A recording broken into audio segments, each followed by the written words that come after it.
हरे राम राम राम हरे हरे, हरे कृष्ण कृष्ण कृष्ण हरे हरे, हरे राम राम राम हरे हरे, हरे कृष्ण कृष्ण कृष्ण हरे हरे, हरे राम राम राम हरे हरे, हरे कृष्ण कृष्ण कृष्ण हरे हरे, हरे राम राम राम हरे हरे, हरे कृष्ण कृष्ण कृष्ण हरे हरे, जानकी कांत स्मरणं जय जय राम राम।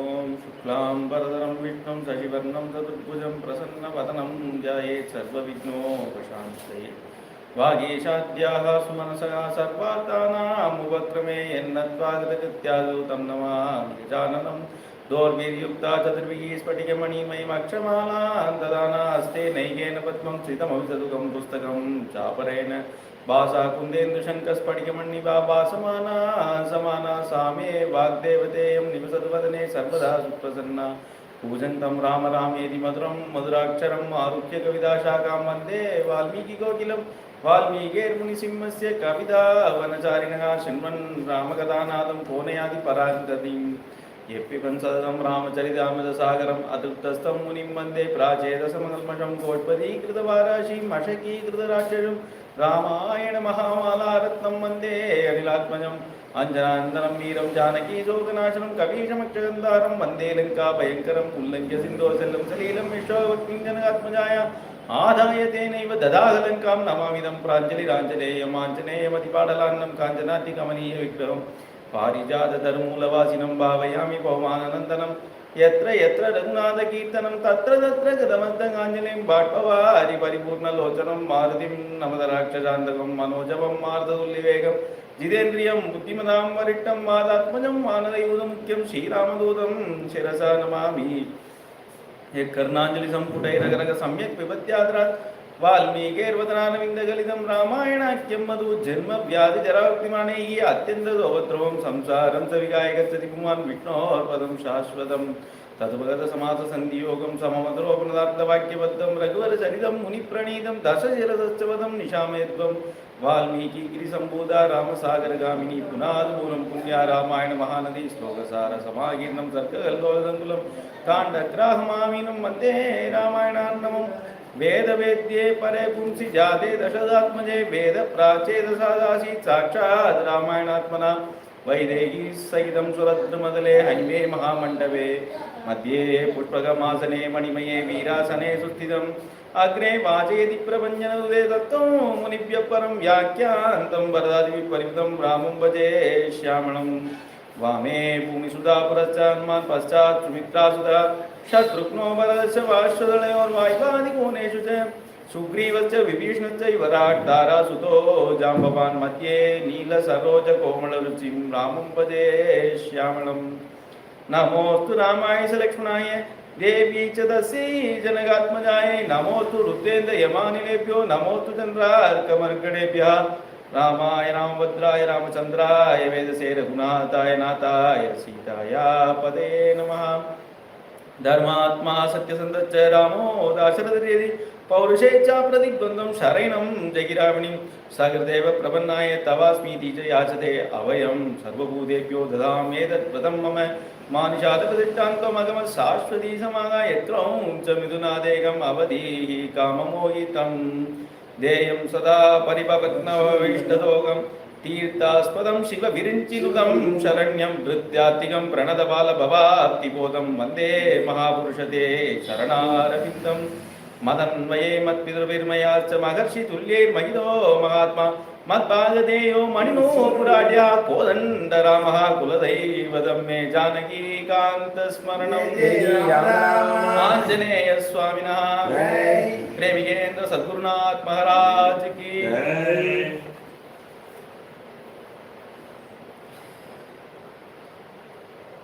அங்கே சித்திரகூடத்தில் வீட்டிற்கார் பெருமாள். அங்கேருந்து முனிவர்கள்லாம் கிளம்புறா. கிளம்பினதுமே அவர் கேட்குறாரு எங்கே கிளம்புறீள் அப்படின்னு. இங்கே ராட்சசால் நடமாட்டம் ஜாஸ்தியாகிடுது, அதனால நாங்கள் கிளம்புறோம், இங்கே இங்கே வசிக்கிறதுக்கு உச்சிதம் இல்லை, அதனால நாங்கள் கிளம்புறோம் அப்படின்னு. நீங்களும் எங்களோட வந்துடலாமே அப்படின்னு கேட்குறா. எப்போவுமே ராமரை விட்டு பிரிய மாட்டா, அதனால எங்களோடய வந்துடலாமே அப்படின்னு கேட்குறா. ராமர் அதுக்கு வந்து எதுவும் பதில் சொல்ல, வரேன்னு சொல்ல, வரலன்னு சொல்ல, கையெடுத்து இப்படி கும்பிடுறார். அப்போ நீங்கள் போயிட்டு வாங்கன்னு அர்த்தம். அவள்லாம் கிளம்பி போயிடுறா. அதுக்கப்புறம் பார்த்தா ராமர் கிளம்புறார். இது என்னது, இது அவளோடய கிளம்பியிருக்கலாமே அப்படின்னு கேட்டால், அவள் அங்கே ஹிமாலயத்துக்கு போகிறாளாம், அங்கே கிளம்பலையா ராமர். இவா எங்கே ராட்சச நடமாட்டம் இருக்குன்னு சொன்னாலும் அங்கே கிளம்புறான். கிளம்பினா அங்கே அத்ரி மகர்ஷியும் அனுசுயா தேவியும் இருக்காங்க. ரொம்ப வயசானவே, பல வருஷம் 10,000 வருஷத்துக்கு மேலே தபஸில் இருந்திருக்கா. அப்பேற்பட்ட மகாபதிவதே அவளை தரிசனம் பண்ணணும்னு போறா. சீதாராம லக்ஷ்மணாலாம் இங்கே அந்த அத்ரி மகர்ஷியை நோக்கி போறா. அத்ரி மகர்ஷியை பார்த்ததுமே ராமர் நமஸ்காரம் பண்ற, சீதாதேவியும் நமஸ்காரம் பண்றா. தான் வந்து சீதையை அனுபவிக்கிறதை விட தன் பத்னியை அந்த அனுசுயா தேவி பார்க்கணும் அப்படின்னு ஆசைப்படுறார். அதனால உள்ள இருக்கா, அவள் வெளியில வரமாட்டாளாம். அதனால உள்ள இருக்கிற தேவியை பார்க்கறதுக்கு அனுப்புறார் சீதாதேவிய. பார்த்ததுமே ரொம்ப சந்தோஷம். ஏன்னா நிறைய தடவை பார்க்கறதுக்கு சந்தர்ப்பம் இருந்தது, பார்க்க அழைச்சின்னு போக சொல்லி இவர்கிட்ட கேட்டுட்டே இருக்கா. ஆனால் இவர் அழைச்சுட்டே போல. இப்போதான் வந்து அந்த வாய்ப்பு கிடைச்சிருக்கு. இப்போ பார்த்ததுமே சொந்த மகள் எப்படி பாப்பாளோ அது மாதிரி வந்து பார்க்குறாளாம். பார்த்து அதை அள்ளி தூக்கி மடியில் உட்காந்து வச்சு அவளை கொஞ்சின்னு இருக்காளாம். சொல்றா, त्यक्त्वा न्यादिजनं सीते मानवृद्धं च भामिनी आवरुद्धं वने रामं दृष्ट्या त्वम् अनुगच्छसि. நாங்கள்லாம் வந்து காட்டிலே பழக்கப்பட்டவே, எங்களுக்கு காடு வந்து பழகின விஷயம். நாங்கள் காட்டில் பர்த்தாவோட சேர்ந்து இருக்கிறது ஒரு ஆச்சரியம் இல்லை. ஆனால் நீ வந்து ஜனகராஜகுமாரியா வந்து தசரதருக்கு மருமகளாக வாக்குப்பட்டுட்டு நீ எப்படிமா இந்த காட்டில் வரணும்னு துணிஞ்ச, பர்த்தாவோட வரணும்னு நினைச்சியே, உன்னை போல உண்டா அப்படின்னு கொண்டாடுறா சீதை. இதை வந்து ஒரு பெருமையா பாராட்டிக்கல சீதை. ஏன்னா சீதை சொல்றா, அன்னைக்கு அந்த அயோத்தி ஜனங்கள், அதுல குழந்தை, பால்ய வயசுல உள்ளவர், அப்புறம் புருஷா ஸ்திரீகள் அத்தனை பேரும் ராமர் பின்னாடி வந்தாளே. அவளுக்கெல்லாம் ராமரோட என்ன சம்பந்தம்?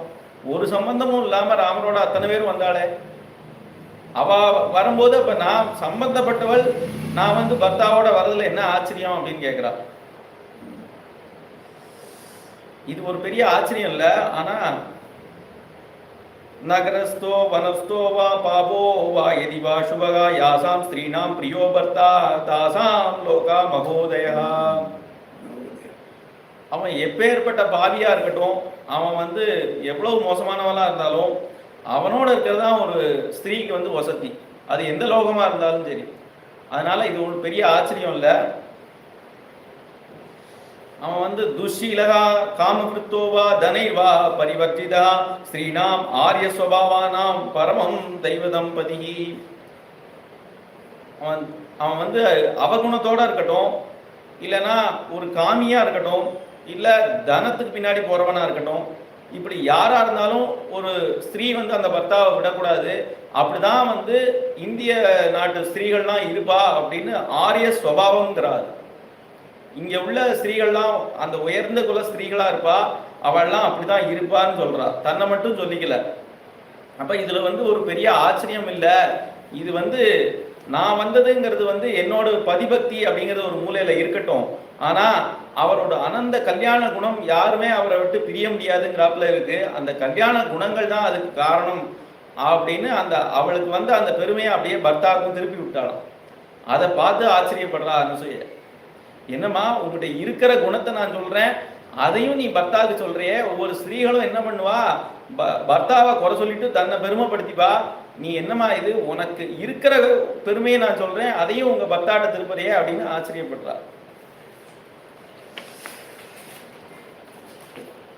அந்த தேவிட்ட நான் இந்த கல்யாணத்துக்கு இந்த மனுஷரை வந்து அழைச்சின்னு போன்னு சொல்லி இந்த தாத்தாவை கேட்டுட்டே இருந்தேன், ஆனா இவர் அழைச்சின்னு போகவே மாட்டேன்ட்டார். இப்ப சித்திரகூடத்துக்கு வந்து நீங்க எழுந்திருந்தீங்க, அங்கேயாவது அழைச்சின்னு போகும்னு சொல்லியிருந்தேன், அங்கேயும் அழைச்சின்னு போக மாட்டேன்னு சொல்லியிருந்தார். உங்கள் கல்யாணத்தை பார்க்கணும் எனக்கு ரொம்ப ஆசையாக இருந்தது, உங்கள் கல்யாண கதையை கொஞ்சம் சொல்லேன் அப்படின்னு. அந்த குழந்தைகிட்ட என்ன கேட்கணுமோ, எது கேட்டால் அவள்கிட்ட போய் வேதாந்தம் சொல்லு அப்படின்னா, வேதாந்த விஷயம் பேசு அப்படின்னா சரியாக வராது. அப்போ சீதைகிட்ட என்ன கேட்கணுமோ அதை கேட்கலாம். அது என்ன நூற்றுக்கிழமைன்னு அவள் வந்து ரொம்ப வயசான அந்த அனசூயாங்கிறவ மகாபதிவிரத, அவள் அந்த சீதா கல்யாணத்தை கேட்குறா. வால்மீகி கூட சொல்லாத விஷயங்கள்லாம் இப்போ சீதை சொல்கிறாளாம். ஏன்னா ராமச்சரித்திரத்துலேருந்து தான் சீதை வால்மீகி ஆரம்பிக்கிறார். ஆனால் இங்கே சீதை எப்படி பிறந்தா அப்படி இல்லை அப்படிங்கிறதுலேருந்தே இங்கே கதை சொல்கிறா. சீதா கல்யாணம். பாம்சு குண்டித சர்வாங்கி அப்படின்னு அவள் வந்து ஏதோ பெட்டியிலையோ இதுலேயோ கிடைக்கலையா, அந்த உடற இடத்துல அந்த மணல்ல இருந்து எடுத்துறான் சீதைய. அப்படியே சர்வமங்கல விக்கிரகமா அப்படி கிடைச்சுதான் அவருக்கு. இந்த பொதுவா விக்கிரகங்கள்லாம் அப்படி மண்ணில இருந்து கிடைக்குமே, அது மாதிரி கிடைச்சுதான். அதை வந்து தன்னோட வஸ்திரத்தால் தொடச்சுதான் எடுத்துறான் அந்த குழந்தைய.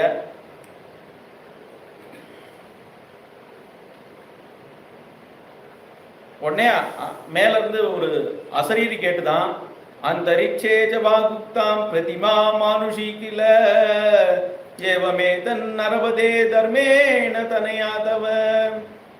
பிரதிமா மானுஷி கில அப்படின்னு, இது வந்து அமானுஷி கில மானுஷி கில அப்படின்னு ரெண்டு பாவம் இருக்குங்க. அமானுஷி கிலன்னா இவ சாதாரண பொண்ணு இல்லைம்மா, அந்த மகாலட்சுமியே இங்கே வந்திருக்கா, இவன் வந்து மனுஷ ஸ்வரூபம் நினைக்காதே அப்படின்னு சொன்னதும் ஜனகர் பயப்படுறார்.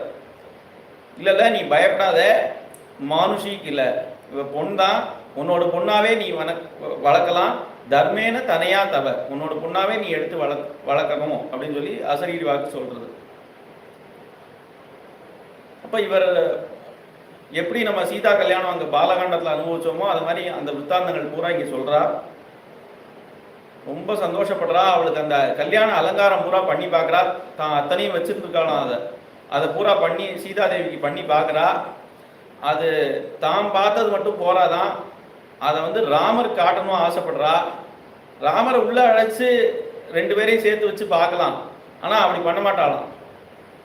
நீ போய் உங்க ஆத்துக்கார் பக்கத்தில் நில்லுமா, நான் பார்க்கணும் அப்படிங்கிறா. அப்போ அங்கே போய் நிற்கிறா. ராமர் பார்த்துட்டு எதுக்கு இதெல்லாம் பண்ணிட்ட அப்படின்னு கேட்காம அதை பார்த்துட்டு ரொம்ப சந்தோஷப்படுறான். ராமர் சந்தோஷப்படுறத பார்த்து லக்ஷ்மணனும் சந்தோஷப்படுறான். இப்போ இங்கே பரஸ்பரம் எல்லாருமே சந்தோஷத்தை அடையிறா. மேலே அங்கேருந்து அத்திரி மகர்ஷி ஆசிரமத்திலேருந்து மேலே கிளம்புறார்.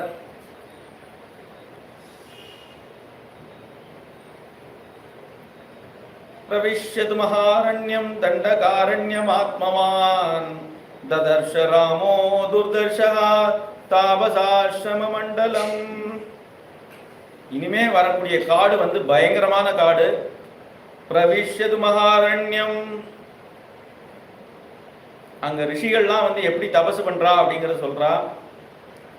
சில ரிஷிகள் வந்து பூஸ்பர்சமே படாம மேல இருந்து அந்தரத்துல இருந்து தபசு பண்ணிட்டு இருக்கா. சில ரிஷிகள் வந்து பஞ்சாக்னிக்கு மத்தியில நின்று தபசு பண்றா. சில பேர் ஜலஸ்தம்பம் பண்ணி ஜலத்துக்குள்ள இருந்து தபசு பண்ணிட்டு இருக்கா. அங்க ராமர் நடந்து வர பாதையிலே வந்து சில பேர் வந்து சப்தம் மட்டும் கேட்கறது, திரும்பி பார்த்தா யாருமே இல்லை. அப்படி சித்தர்கள்லாம் நடமாடுற பூமி. கடுமையான தபசெல்லாம் இங்கேதான் பண்ணிட்டு இருக்கா ரிஷிகள். சில சப்தங்கள் அந்த ஜலத்துக்குள்ள இருந்து கேட்கறது, பார்த்தா வாத்திய கோஷங்கள்லாம் பண்றா. சில மாயினால ஒரு ரிஷி அப்படி பண்ணிட்டு இருக்காரு. அங்க அப்பேற்பட்ட காட்டுக்குள்ள இவர் ஏன் நுழையிறார், ஏன் இந்த காட்டுக்குள்ள இவர் போகணும் அப்படின்னு கேட்டா யார் அவரை தடுக்கிறது? ததர்ஷ ராமோ துர்தர்ஷா, துர்தர்ஷகாங்கிறார். அவரை யார் தடுக்க முடியும்? அதனால அவர் போறாராம் உள்ள.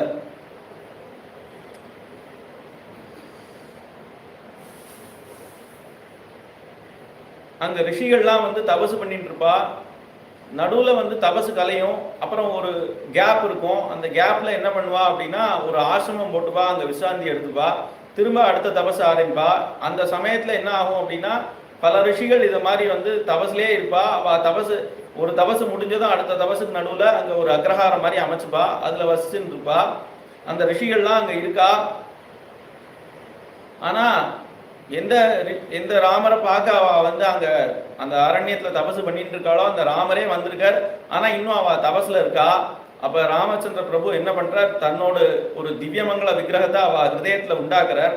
அப்ப இது யார் இது அப்படின்னு சொல்லி எல்லாரும் கண்ணை திறந்து பார்க்கறா ஒரே சமயத்துல. அப்ப பார்த்தா எதிர்த்தாப்புல ராமர் நிற்கிறார். எப்பேற்பட்ட பாக்கியம் அவளுக்கு. ரூபசம்ஹனனம் லக்ஷ்மீ சௌகுமார்யம் சுவேஷதாம் ததுர்ஷுர்விஸ்மிதாகாரா ராமஸ்ய வனவாசினஹ. ரூபசம்ஹனனம் லக்ஷ்மீ, பார்த்ததும் அந்த கட்டுமஸ்தான சரீரத்தை தான் பார்க்குறா. ரூபசம்ஹனனம் லக்ஷ்மி, இரும்பு மாதிரி கடினமா இருக்கு அப்படின்னு சொல்லி சொல்றா. ராமர் போய் இப்படி சொல்லலாமா அப்படின்னு கேட்டா, சௌகுமாரியம், ஆனா மிருதுவா இருக்கும். ஒரே சரீரத்துல எப்படி இரும்பு மாதிரியும் இருக்கு மிருதுவாகவும் இருக்கும் அப்படின்னா ராம சரீரத்துல தான் அப்படி இருக்குமா. சுவேஷதாம்ங்கிறா. இது வந்து பார்க்கறதுக்கே குளிர்ச்சியா இருக்கே, இது என்ன காட்சி இது? மர உரி தரிச்சுட்டு இருக்கார், கையில கோதண்டம், மர உரி தரிச்சுட்டு இருக்கார், தலையில ஜடாபாரம் தரிச்சுட்டு இருக்கார். ஹனுமார் பின்னாடி பார்த்துட்டு இது என்ன வேஷம் இது, இந்த வேஷத்தை களைஞ்சிடலாம் போல் இருக்கே, ராஜ வேஷத்துல இருக்க வேண்டிய நீங்கள் இந்த வேஷத்திலேயே இருப்பான்னு அவர் வருத்தப்படுறார் இந்த வேஷத்தை பார்த்துட்டு. ஆனா இந்த ரிஷிகள்லாம் சுவேஷதாம் அப்படிங்கிறா. என்ன அது சுவேஷதாம் அப்படிங்கிறது அப்படின்னா, பொதுவா பெருமாள் அலங்காரம் பண்ணி வந்தா அவரோட முக சேவை மட்டும்தான் கிடைக்கும். பாக்கியெல்லாம் வந்து அந்த ஆபரணங்களை தான், இந்த ஆபரணம் எப்படி இருந்தது அது எப்படி இருந்தது அப்படிதான் வர்ணிப்பாலே தவிர அவரோட அவயவங்களை பார்க்கறதுக்கான வாய்ப்பு கிடைக்காது. இப்ப அந்த ஆபரணங்கள்லாம் களைஞ்சிட்டு அந்த மரவுரி மட்டும்தான் இடுப்புல கட்டின்னு இருக்கார். வேற ஒரு இது ஆபரணங்களும் போட்டுக்கல இப்ப. அதனால அவரோட சரீரம் இப்ப பார்க்க கிடைக்கிறதாம். அதனால சொல்றா சுவேஷதாம் அப்படின்னு. இன்னும் பார்த்தா அவளுக்கு என்ன தோன்றதுன்னா, நம்மளே சீதா தேவியா மாறி ராமரை கல்யாணம் பண்ணிட்டுலாமா அப்படின்னு ஆசைப்படுறா. அவ்வளவு பிரியம் உண்டாருதான் அவர் மேல. ஆனா இங்க ராமர் ஏகபத்னி விரதன் அப்படிங்கிறதுனால பாத்ம புராணம் சொல்றது, இவர் அடுத்த அவதாரம் கிருஷ்ண அவதாரம் எடுக்கிறார் இல்லையா, அதுல கோபிகளா நாங்களே வரோம் அப்படின்னு நினைக்கிறாளாம் இப்பவே.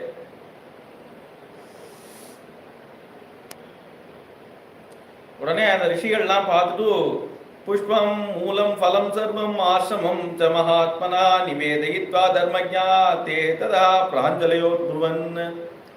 இவர் என்ன நினைச்சுன்னு வந்திருக்காரு அப்படின்னா, நான் ராஜ்யத்தை இழந்துட்டேன், என்னோட குடும்பத்துல எங்க அப்பாவை இழந்துட்டேன், இப்படி அயோத்தியை விட்டுட்டு நான் இங்க அநாதை போல வந்திருக்கேன், இவாதான் எனக்கு தெய்வம் அப்படின்னு நினைச்சுன்னு வரறான் ராமர். ஆனா அவ பிராஞ்சலையோ புருவன் அப்படிங்கிற அவ நமஸ்காரம் பண்றாளாம். ராமருக்கு தாங்கவே இல்லை அது.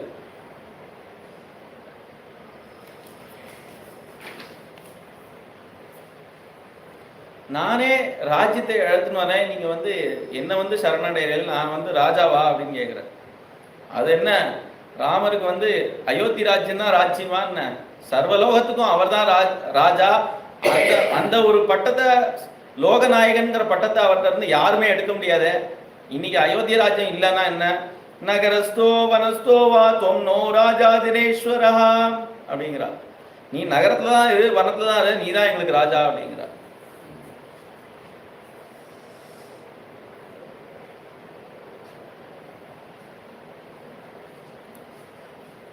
அவ பிரார்த்தனை பண்ணிக்கிறா. ன்யஸ்ததண்டாவயம் ராஜன் ஜிதக்ரோதா ஜிதேந்திரியாக ரக்ஷிதவ்யா त्वया சஸ்வத் கர்ப்பபூதாஸ்தபோதனாஹ.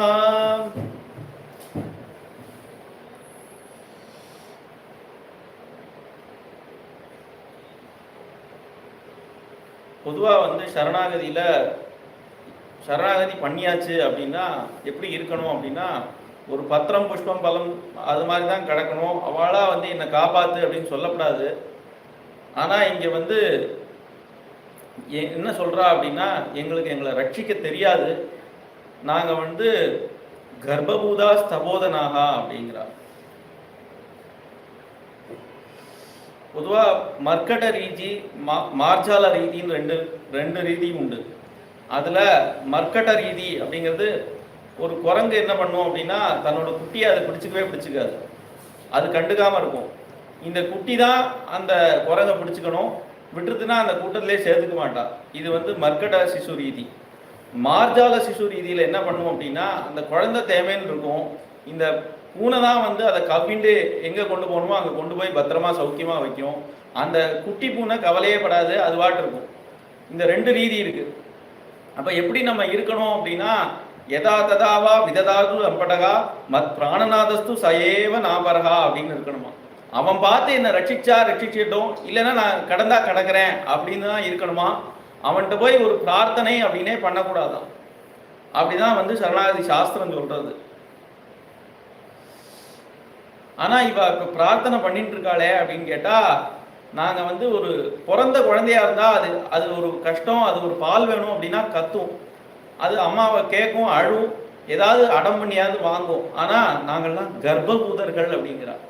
கர்ப்பத்துல இருக்கிற சிசுவை அந்த அம்மா பார்த்து அதை கலைச்சாலும் கலைக்கலாம், அதுக்கு காரமான ஆகாரங்கள்லாம் போட்டு அதை கஷ்டப்படுத்தினாலும் படுத்தலாம், அதெல்லாம் அம்மா கையில தான் இருக்கு.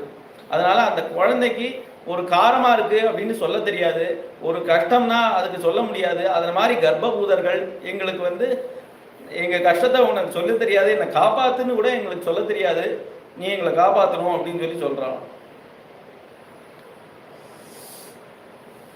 நான் ஏதோ வந்து பித்ருவாக்கிய பரிபாலனார்த்தம் வனவாசத்துக்கு வந்தேன், என் சொந்த காரியமா நான் வந்திருக்கேன், ஆனா உங்களுக்கு சேவை பண்ற பாக்கியம் எனக்கு கிடைக்குமானா வனவாசோ மகோதயா அப்படிங்கிற, இது எனக்கு மகோதயமான காலம் ஆகிடும் அப்படின்னு சொல்லி சொல்றார்.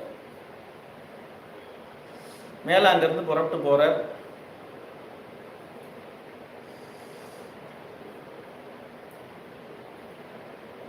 காடு, இது கடுமையான காடு, எங்க இருந்து ஆபத்து வரும்னே தெரியாது, அத மாதிரி காட்டுக்குள்ள பிரவேசிக்கிறாவா. விராதன்னு ஒரு ராட்சசன் வரான், படு பயங்கரமா இருக்கான், கையில சூலத்தை வச்சிருக்கான், அதுல மாம்சங்கள் சில பன்னிகள்லாம் குத்தி வச்சிருக்கான், ஒரு யானை தலையை அதில் குத்தி வச்சிருக்கான், அது வந்து ரத்தம் சொட்டுறது. இதை எடுத்துட்டு அந்த விராதன் வந்துட்டு இருக்கான். இவா வரா, ராமலக்ஷ்மண சீதா வரா. வந்தா இவன் பார்த்துட்டு, இது என்ன ஸ்திரீயை நீங்க கொண்டு வர, எங்க இருந்து இந்த ஸ்திரீயை திருடின்னு வந்தேன் அப்படின்னு சொல்லி சீதையை தூக்கின்னு ஓட ஆரம்பிச்சிட்டான். ஓடினா இவ ரெண்டு பேரும் பார்க்கறா, சீதையை தூக்கின்னு ஓடுறான்னு இவ கையில வில் இருக்க, ரெண்டு பேரும் வில் எடுத்து புங்கமான பானங்களை அவன் மேல அடிக்கிறா. அவனால சமாளிக்க முடியல. பார்த்தான், உடனே சீதையை கீழே வச்சுட்டு ராமர்கிட்ட யுத்தம் பண்ண ஆரம்பிச்சிடறான். அதுவும் அவனால சமாளிக்க முடியல. உடனே ராமலட்சுமணன் ரெண்டு பேரையுமே தோல்ல தூக்கிட்டான், அப்படியே ஓட ஆரம்பிச்சிட்டான். ராமர் பேசாம இருக்கிறான், என்னன்னா நம்ம போற பாதையில தான் தூக்கின்னு போலாம், கொஞ்சம் தூரம் தான் போட்டுமே அப்படின்னு இருக்கிறான் பேசாம. ஆனா சீதை வர முடியாம அங்க பின்னாடி அழுதுன்னு வர்றதை பாக்குறார். பார்த்துட்டு இனிமே இவனை விட முடியாதுன்னு சொல்லி அவனை ஒரு பானத்தை அவனை காலில் போட்டு நசிக்கிறான், காலில் போட்டு பிடிச்சுக்கிறார் அவனை. இப்போ அவன் என்ன சொல்றான், என்னை வந்து நீங்க வதம் பண்ணா போறாது, என்னை வந்து உள்ள குழியில போட்டு மூடினாதான் எனக்கு சாப விமோச்சனம் அப்படிங்கிறான். சரி, இவன் சொல்றானே, இவனை விட்டுறலாம், நம்ம குழி தோண்டி மெதுவா இவனை புதைச்சிக்கலாம், இவன் தான் சொல்றானே அப்படின்னு சொல்லி விடப்படாதான். ஏன்னா ராட்சசன், அவன் தப்பிக்கிறதுக்காக கூட சொல்லிப்பான். அதனால ராமர் என்ன பண்றார், தன்னோட திருவடியால அவன் நெஞ்சில காலை வச்சுக்கிறான், அதை பிடிச்சுக்கிறான், அவனை நகர விடாம. நீ எங்கேயாவது தள்ளி போய் குழியை தோண்டாத லக்ஷ்மணா, பக்கத்திலே குழியை தோண்டு நம்ம புரட்டி தள்ளிடுவோம் அவனை அப்படிங்கிற. அப்ப அவன் இருக்கிற இடத்துக்கு பக்கத்திலே அவன் பெருசா இருக்கான், அவனுக்கு தகுந்த மாதிரி பெரிய குழியை அவனை தோன்றார். அவன் அப்படியே பெரட்டி தள்ளும் போது என்னமோ கத்திண்டே போறானா. என்ன கத்துறான் அப்படின்னு கவனிச்சா, தன்யோஸ்மி அனுகிரகீதோஸ்மி, எனக்கு பெரிய பாக்கியம், கிருதார்த்தன் ஆயிட்டேன். ஏன்னா இவ்வளவு நேரம் பெருமாளோட திருவடினா அவன் நெஞ்சில இருந்தது, என்ன பாக்கியம் பண்ணியிருக்கான் அந்த விராதுங்கிற, விராதன்னு சொல்லேன், அது ஒரு ஜந்து மாதிரி சொல்றாரு. விராது, விராதை கொன்ற அப்படிங்கிற ஆழ்வார்.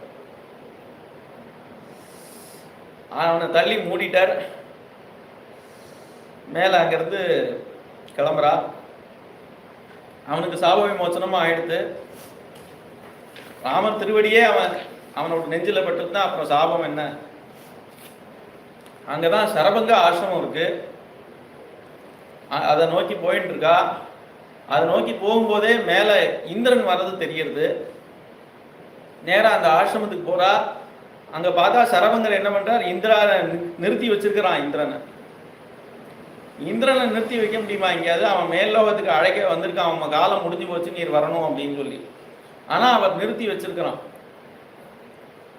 ஏன் அப்படின்னா, இப்ப ராமர் என்ன இந்த ஆசிரமத்துக்கு வர போறார், அவருக்கு பூஜை பண்ற ஒரு பாக்கியத்தை விட்டுட்டு நான் அவன் கூட வருவேன்னு நினைச்சியா? அந்த பாக்கியத்தை என்கிட்ட இருந்து நீ பிடுங்க முடியாது, நீ காத்துன்று அப்படின்ட்டு இந்திரனை. இவர் என்ன புண்ணியம் பண்ணியிருக்காருன்னு இந்திரன் இப்படி காத்துட்டு இருக்கான் அப்படின்னு கேட்டா, பிரம்மலோக பரியந்தமான ஒரு லோகம் இருக்கே, அதை அடையறதுக்கான ஒரு புண்ணியமும் அவர் பண்ணியிருக்கிறான். அதே மாதிரி சொர்க்கலோக பரியந்தமான லோகங்களுக்கு போற ஒரு புண்ணியமும் அவர் பண்ணியிருக்கிறான். 2 புண்ணியமும் பண்ணியிருக்கிறான்.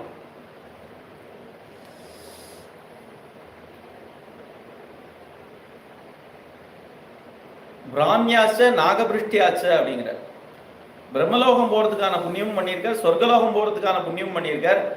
அப்ப ஏதாவது ஒரு லோகத்துக்கு போறதானேன்னா எங்கேயும் போகணுங்கிற எண்ணத்துல பண்ணலையாம். தர்மத்துல ஆசையினால 2மே பண்ணியிருக்காரு. அந்த தர்மத்தினால இவ்வளவு புண்ணியமும் சேர்ந்துருக்கு, அவ்வளவுதான்.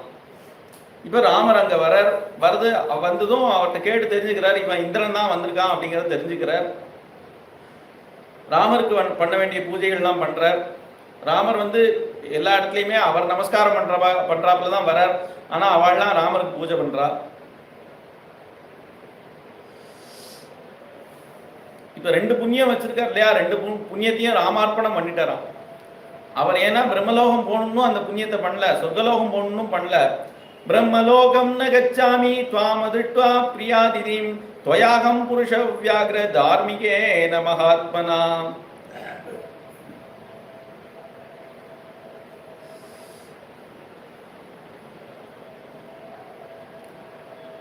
இனிமே அவருக்கு பிரம்மலோகம் போகணுங்கிற அவசியமும் கிடையாது, சொர்க்கலோகத்துக்கும் போக வேண்டிய அவசியம் கிடையாது. ஏன்னா நம்ம ஏதாவது ஒரு புண்ணியம் கையில வச்சிருந்தோம் அப்படின்னா தான் இந்த லோகத்துக்கு போகணுங்கிற தீர்மானமே. நாராயணாயரி சமர்ப்பயாமி அப்படின்னு பண்ணியாச்சு அப்படின்னா நம்ம இங்கதான் போகணும்னு தீர்மானிக்கிறதுக்கு இப்ப கிடையாது.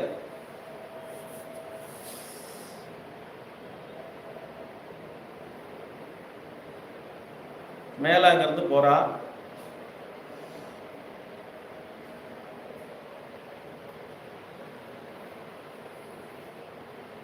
முதல்ல பின்னாடி ரிஷிகள்லாம் தொடர்ந்து வந்துட்டே இருக்கலாம். ராமரை கூப்பிட ட்ரை பண்றா. ராமர் போயிட்டே இருக்கிற, மேல கம்பீரமா போயிட்டு இருக்கார். त्वामासाद्य महात्मानं धर्मज्ञं धर्मवत्सलं आर्तित्वान्नादवक्ष्यामः तच्चन क्षन्तुमर्हसि. யாருமே அவரை இப்படி கூப்பிட முடியாது சீதாதேவியை தவிர. ஆனா இந்த ரிஷிகள்லாம் நாதா அப்படின்னு கூப்பிடுறாளாம் ராமரை. ராமர் உடனே திரும்பி பார்க்கறது ஆச்சரியமா. நாங்க உங்கள்ட்ட இந்த உதவி கேட்கிறோம்னு நீங்க எங்களை க்ஷமாபணம் பண்ணணும், முதல்ல உங்களை தொந்தரவு பண்றோம் அப்படின்னு சொல்லி ஏ ஹிபஷ்ய சரீராணி அப்படின்னு ஒரு எலும்பு மலை அங்க குமிஞ்சிருக்கு. அதை மாம்சம் சாப்பிட்டுட்டு எலும்பு துப்பியிருக்கான், அந்த மலை மாதிரி குமிஞ்சிருக்கு. அதை காட்டுறா. இது என்னது, யுத்தம் நடந்த இடமா, என்னது இது அப்படின்னு கேட்டா, இந்த ராட்சசாலாம் பச்சை மாம்சத்தை அடிச்சு சாப்பிடுவாளாம். ரிஷியை அப்படியே அடிச்சு சாப்பிட்டு அவ எலும்பை பூரா போட்டிருக்கா. அது ஒரு மலை மாதிரி குமிஞ்சிருக்கு. அதை பார்த்ததுமே ராமருக்கு கண்ணீர் வந்துட்டான். இந்த ஜனஸ்தானத்துல இப்ப ராட்சசாலோட கொடுமை அப்படி இருக்கு, எங்களால நிம்மதியா இருக்க முடியல அப்படின்னு இந்த ரிஷிகள்லாம் சொல்றா. சொன்னதுமே நான் பிரதிஜை பண்றேன், இந்த ஜனஸ்தான விஜனஸ்தானமா பண்ணிட்டு தான் நான் அயோத்திக்கு திரும்புவேன், இல்லைன்னா நான் அயோத்திக்கு திரும்ப மாட்டேன் அப்படின்னு சொல்லி பிரதிஜை பண்றான். பிரதிஜை பண்ணிட்டு மேல அங்கிருந்து கிளம்புற. ரிஷிகளுக்கெல்லாம் அபயம் கொடுத்துட்டார். மேல அங்கிருந்து கிளம்புறார். ரிஷிகள்லாம் என்ன பண்றானா, தொடர்ந்து ராமரை மொச்சுட்டே இருக்கா. ஏகாந்தமா சீதையும் ராமரும் பேசுறதுக்கான வாய்ப்பே கிடைக்கல. இவாளுக்காவது தெரியணும், சீதை ராமர்கிட்ட பேசணும், ராமர் சீதைகிட்ட பேசணும் அப்படிங்கிறது இவாளுக்காவது தெரியணும். அதுவும் தெரியல இவாளுக்கு. அப்ப மேல போயிட்டு இருக்கப்பதான் சீதைக்கு ஒரு சந்தர்ப்பம் கிடைச்சுதான். சீதை லக்ஷ்மணர் ரொம்ப பின்னாடி வரார். அதனால ராமர் கூட பேசுறதுக்கு ஒரு சந்தர்ப்பம் கிடைச்சது. உடனே சொல்றா, சத்யசந்த மகாபாகா ஸ்ரீவன் லக்ஷ்மண பூர்வஜா त्वयि धर्मश्च सत्यं च त्वयि सर्वं प्रतिष्ठितम्.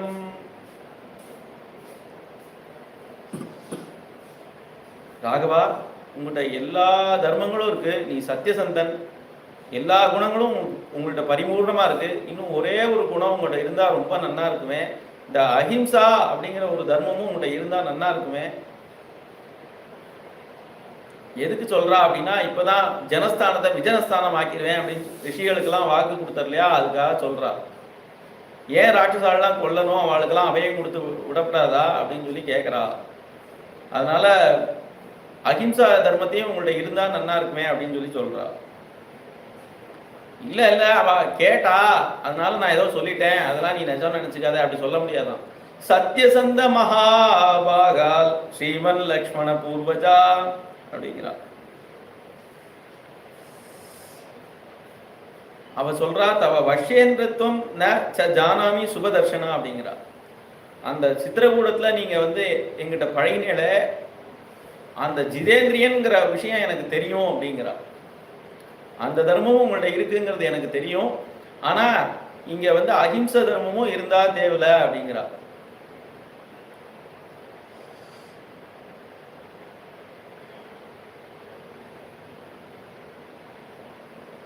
ராமர் பார்க்குறார், இது வந்து இவளுக்கு வந்து இதை புரிய வைக்கணும்னா முதல்ல இதை நேரில் பார்த்தா தான் அவளுக்கு புரிய வைக்க முடியும். நம்ம பதில் சொன்னாலும் இது வந்து புரியாது. ஏன்னா அவள் ஜனகனோட பொண்ணு, ஜனகன் பொண்ணா இருக்கிறதுனால அவர் ராஜ்யத்துக்கு வந்து உட்கார்ந்தாலும் இதுதான் ஜபமாலை தான் உருட்டின்னு இருப்பார். அப்படி உள்ளவரோட பொண்ணுன்னா அதனால அவளுக்கு புரிய வைக்கணும்னா நம்ம வந்து இதை நிஜமா காட்டினாதான் முடியும். அந்த ரிஷிகள்லாம் இப்படி செத்து கிடக்காளே, அதை பார்த்துட்டு நான் எப்படி நான் சும்மா இருக்க முடியும்? நான் சத்திரியனா இருக்கிறதே வந்து இவாளை ரட்சிக்க தானே, இவாளை ரட்சிக்காம எனக்கு இந்த கோதண்டா என்னத்துக்கு அப்படின்னு கேட்குற. இல்ல உங்களுக்கு ஏதாவது ஆபத்து வந்துருமோ அப்படின்னு. எனக்கா? ஏன் இவ்வளவு ரிஷிகள் போயிருக்காளே, அதோட நானும் போயிட்டு போறேன், என்னது? ஆப்யஹம் ஜீவிதம் ஜெய்யாம் துவாம் வா சீதே லக்ஷ்மணாம் நது பிரதிக்யாம் சம்சுத்ய பிராமணேப்யோ விசேஷதः.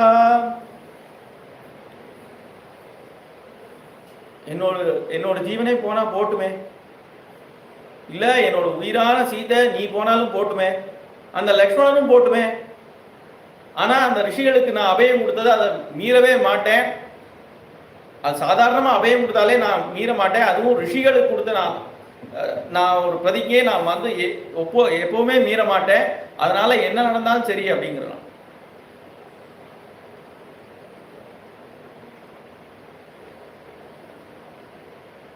இதுக்கு மேல சீதையால ஒன்றும் பேச முடியல. ஏன்னா இப்படி பயங்கரமா சொல்ற சீதைக்கே பயம் வந்துருது இப்படி சொன்னதும். அப்ப நீங்க எதுக்கும் லக்ஷ்மணர் ஒரு வார்த்தை கேட்டுக்கோங்க அப்படின்னு சொல்லி சொல்றா. நான் ஏதோ பிராக்கிய மாதிரி பேசிட்டேன், எனக்கு ஒன்றும் தெரியாது, இருந்தாலும் லக்ஷ்மணர் ஒரு வார்த்தை கேட்டுக்கோங்க, நீங்க எதை செய்யறதா இருந்தாலும் எனக்கு வேற யார்கிட்டையுமே உங்க அளவுக்கு நான் புத்தி இருக்கிறவா நான் மதிக்க மாட்டேன், அதனால லக்ஷ்மணர்கிட்ட ஒரு வார்த்தை கேட்டுக்கோங்க அப்படின்னு சொல்லி சொல்றான். அங்கதான் சுதீஷ்ணரோட ஆசிரமம் இருக்கு. அவர் வந்து அகஸ்தியரோட பிராதா. அங்க போறா, அவரே வந்து அகஸ்தியத்தை அழைச்சின்னு போறார்.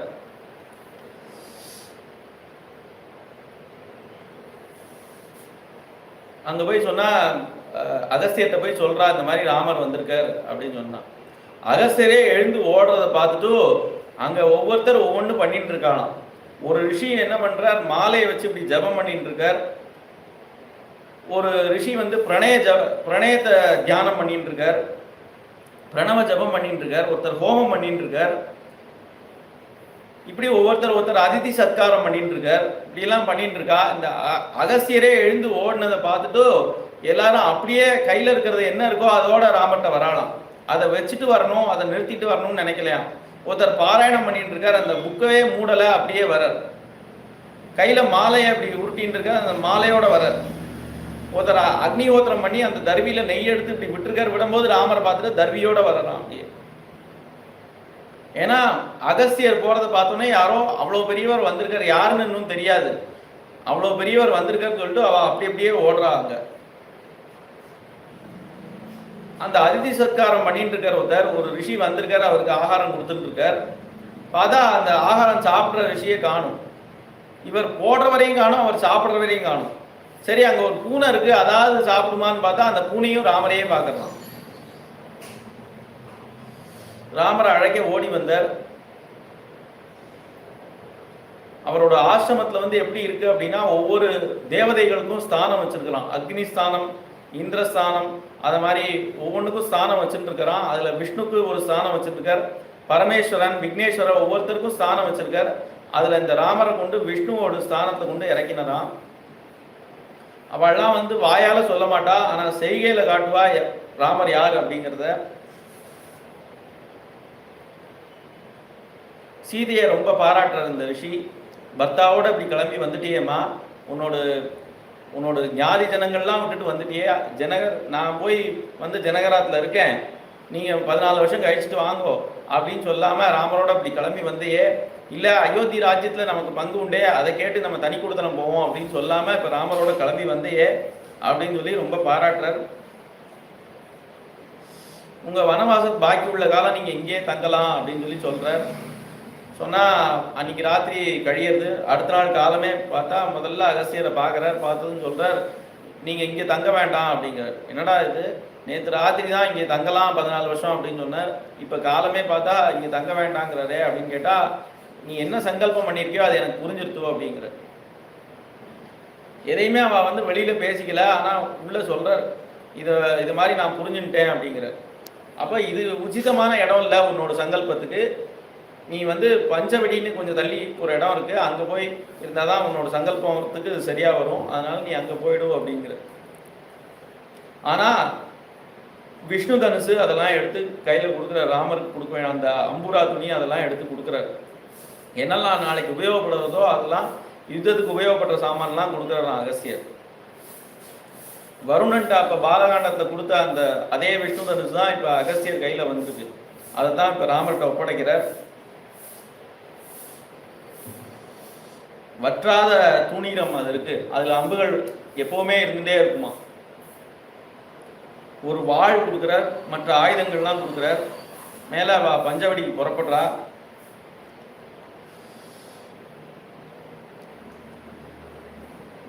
போகிற வழியில் ஒரு பட்சியை பார்க்குறார். இது என்ன பட்சி அப்படின்னு சொல்லி பார்க்குறார். அந்த பட்சி சொல்கிறது, தசரதன் பிள்ளையோப்பா நீ அப்படிங்கிறதான். ஏன்னா தசரதருக்கு அது ஃப்ரெண்டா. இந்த காட்டில் இது பயங்கரமான காடு, இதில் போய் நம்மளை ஒருத்தர் உரிமை பாராட்டி யாரோ கூப்பிடுறாளே அப்படின்னு திரும்பி பார்க்குற ராமர். பார்த்தா நான் தசரதர் எனக்கு ஸ்நேகிதன் தான் அப்படின்னு சொல்லி சொல்கிறதான் அந்த ஜடாயு. உடனே சாஷ்டாங்கமாக நமஸ்காரம் பண்ணுறார். அந்த ஜடாயு சொல்கிறது, நீங்கள் எங்கே எங்கே வந்திருக்கேன், நான் பித்ருவாக்கிய பரிபாலனமாகத்தான் இங்கே வனவாசத்துக்கு வந்திருக்கேன் அப்படின்னு சொல்கிறேன். அப்போ நானும் உங்களோட வந்துடுறேன், நீங்கள் வெளியில் போனால் நான் சீத்தையை பார்த்துக்கிறேன் அப்படின்னு சொல்லி சொல்கிறேன். இது வெறும் வார்த்தையாக சீத்தையை பார்த்துக்கிறேன்னு சொல்லாமல் நாளைக்கு உயிரே கொடுக்க போகுது சீதைக்காக. அந்த ஜடாயும் கூட வருதான். இப்போ போகிறா அந்த பஞ்சவடிக்கு.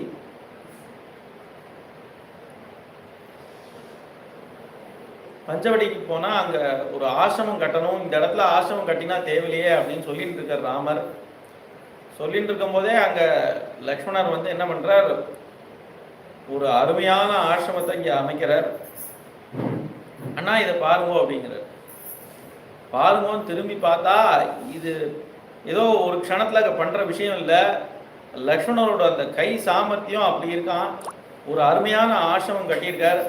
அதில் அழகாக வந்து படிகள் அமைச்சு, அதுக்கப்புறம் ஒரு திண்ணை இருக்குது, அப்புறம் ஒரு நடை, அப்புறம் ஒரு ரேலி, அதில் ஒரு முத்தம், அப்புறம் பின்னாடி போகிறதுக்கான இடம், இதில் ராமர் சீதை ஏகாந்தமாக இருக்கிறதுக்கான ரூம்லாம் அமைச்சிருக்கார். இவ்வளவும் அமைச்சிருக்கிறான் அந்த குட்டியில்.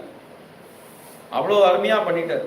ராமர் பார்த்துட்டு நினைக்கிறார், நாம் தம்பிகளுக்கெல்லாம் என்ன பண்ண போகிறோம், அன்றைக்கி என்ன நினச்சோம் அப்பா போனதும், நான் தான் அனாதை ஆகிட்டேன்னு நினச்சேன், ஆனால் என்ன அப்படி பார்த்துக்கிறா இந்த தம்பிகள், ஒவ்வொரு தம்பியும் அப்படி பார்த்துக்கிறா, நான் இந்த தம்பிகளுக்கு என்ன செய்ய போகிறேன் அப்படின்னு நினைக்கிறார். பாவக்கேன கிருதஜ்ஞேன தர்மஜ்ஞேன ச லக்ஷ்மணா त्वया புத்ரேன தர்மாத்மா நாசம் விருத்தஹா பிதாமம. என் பாவம் புரிஞ்சு கைங்கரியம் பண்றேப்பா, கிருதஜ்ஞையோட பண்றேப்பா. என்னதான் கைங்கரியம் பண்ணாலும் ஒரு நாள் சலிப்பு வந்துடும்.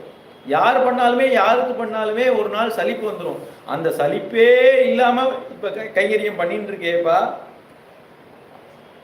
அது என்ன அப்படின்னா, நித்தியம் நித்தியம் நவநவமா புதுசு புதுசா கைங்கரியம் பண்ற கைங்கரியத்தையுமே புதுசா பண்ற மாதிரி பண்றான். இன்னைக்குதான் இந்த கைங்கரியம் முதல்ல பண்ற அப்படிங்கிற மாதிரி பண்றான். அவ்வளவு ஆசையா பண்றான் ஒவ்வொரு கைங்கரியம். நீ எனக்கு தம்பி இல்ல அப்பா அப்படின்னு நினைக்கிறார். லக்ஷ்மணர் என்ன நினைக்கிறார்னா, அவருக்கு தாசன் நினைக்கிறார் ராமருக்கு.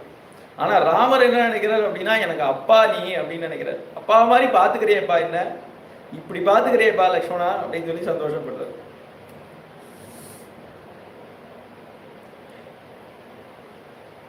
பயங்கர குளிரா உள்ள சமயம் அது.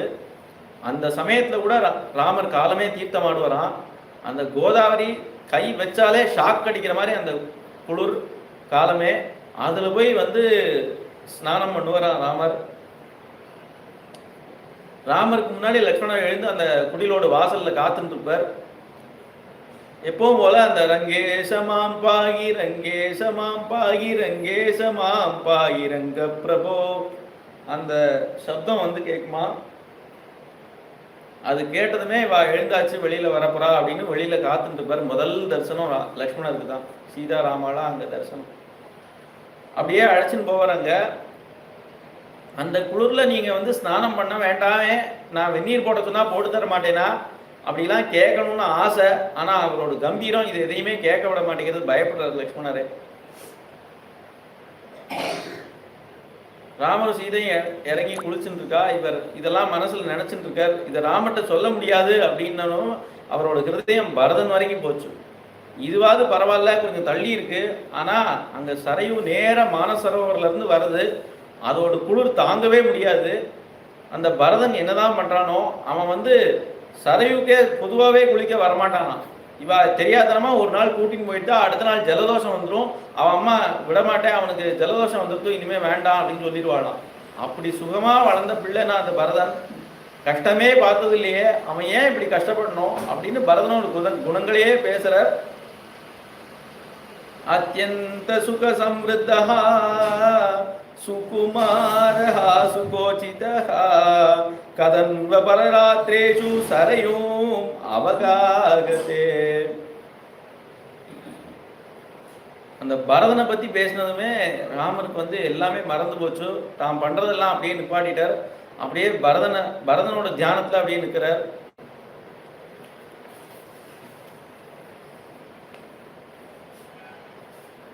சொல்லிட்டே இருந்தவர், பரதனை பத்தி சொல்லிட்டே இருந்தவர், இப்பேற்பட்ட பிள்ளைக்கு அந்த தூரதர்ஷினியான கைகேயி எப்படி அம்மாவா வந்தா, அவ எப்படி இப்படி இருக்கா அப்படின்னு சொல்லி ஒரு வார்த்தை சொல்லிட்டார். ராமருக்கு இந்த குளிர்லையும் வேர்த்துட்டான் அப்படியே. ஏன்னா கைகேயை பத்தி ஒரு வார்த்தை சொன்னா கூட அவருக்கு தாங்காதான். ஏற்கனவே லக்ஷ்மணரை கண்டிச்சிருக்க, நீ வந்து பேசாத, அந்த கைகேயி அம்மாவை பத்தி நீ பேசாதேன்னு சொல்லியிருக்க. ஆனா திரும்பவும் இப்ப பேசினது அவருக்கு தாங்கவே இல்லையா. சதே அம்பா மத்தியமாதாத கர்ஹிதவ்யா கதஞ்சன தாமே இக்ஷ்வாகுநாதஸ்ய பரதஸ்ய கதாம் குரு. நீ பரதனை பத்தி பேசினேப்பா, எவ்வளவு சுகமா இருந்தது. ஏன் நீ வந்து அந்த கைகேயி அம்மாவை பத்தியே நீ பேசுற? யாரு நம்ம புரியலையோ, யாரு நமக்கு பிடிக்கலையோ அவளை பத்தி பேசவே கூடாது. எப்ப நமக்கு பிடிக்கலையோ அவளை பத்தி பேசினா என்ன அர்த்தம் அப்படின்னா பேச பிடிச்சிருக்குன்னு அர்த்தமாயிடும். அப்ப நமக்கு புரியல பிடிக்கல அப்படின்னா நம்ம அவளை பத்தி பேசக்கூடாது. நான் ஏற்கனவே உன்னை கண்டிச்சிருக்கேன், இனிமே அதை பத்தி பேசாத, நீ எப்ப சொன்னாலும் பரதனை பத்தியே சொல்லு, பரதசிய கதாம் குரு அப்படின்னு. ராமாயணம்னு வால்மீகி எழுத போறார், அது என்னோட கதை தான் எழுத போறார், அது என்னோட கதை இல்ல, அது பரதனோட சரித்திரம் அப்படின்னு சொல்றார்.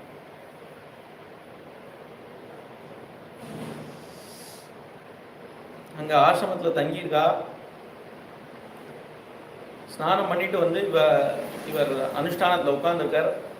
பத்மாசனத்துல உட்கார்ந்து சின்முத்திரையோட தியானத்துல இருக்கார். சூரிய மண்டலம் அதுக்கு நடுவுல இருக்கிற அந்த நாராயணனை தியானம் பண்றார். பண்ணா அந்த சூரிய ஒளி அவர் மேல விழறது, தகதகதகன்னு ஜொலிக்கிறார் இப்ப ராமர். அந்த காடே வந்து பச்சையா இருக்கு. என்ன காரணம் அப்படின்னு கேட்டா, இவரோட திருமேனியோட அந்த ஒரு சௌந்தரியம் தான் அதுல பிரதிபலிக்கிறதான். அதனால காடே அழகா இருக்கான், அவர் சுத்தி இருக்கிற காடு. அப்படி உட்கார்ந்து தியானம் பண்ணிட்டு இருக்கார். அங்கதான் வந்து சூர்பனகை அப்படிங்கிறவ இருக்கா, அவளோட இடம் தான் அது. அவ பொதுவாகவே எந்திரிச்சதுமே வந்து பெட் காஃபி குடிப்பாளாம். என்ன பெட் காஃபி அப்படின்னு கேட்டா, எருமையோட ரத்தம் தான் குடிப்பாளாம். அதை குடிச்சிட்டு தான் வந்து பல்லே தேய்ப்பாளாம். பல் தேய்க்கிறதே கிடையாது அவளுக்கு. இந்த எருமையோட ரத்தம் தான் முதல்ல குடிப்பாளாம். அது தேடின்னு வரா, ஏதாவது எருமை கிடைக்கிறதா அப்படின்னு.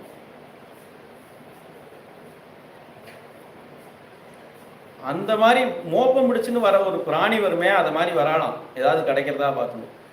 அவ மூக்குல விழறாப்புல இந்த ராமனோட வாசனை இருந்தது. ஏதோ மனுஷ வாசனை அடிக்கிறதே அப்படின்னு சொல்லி பார்க்குறா. அங்கேருந்து ராமர் அந்த வழியா நடந்து போயிருக்கிறார். அவரோட கால் தடம் இருக்கு, அதை பார்த்து அவர் மேல ஆசைப்படுறான்னு வருது. அந்த கால் தடத்தை பார்த்தே ஆசைப்படுறாளாம். அவரோட திருவடியே இவ்வளவு அழகா இருந்தா அவர் எவ்வளவு அழகா இருப்பார் அப்படின்னு பார்க்குறான்.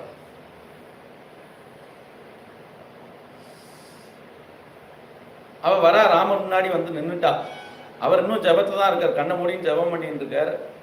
ஒரு ஜபம் முடிஞ்சதும் அதை நிறுத்திட்டோ அடுத்த ஜபத்துக்கு திரும்ப முடிச்சுட்டு தான் அடுத்தது ஜபம் ஆரம்பிப்பார்.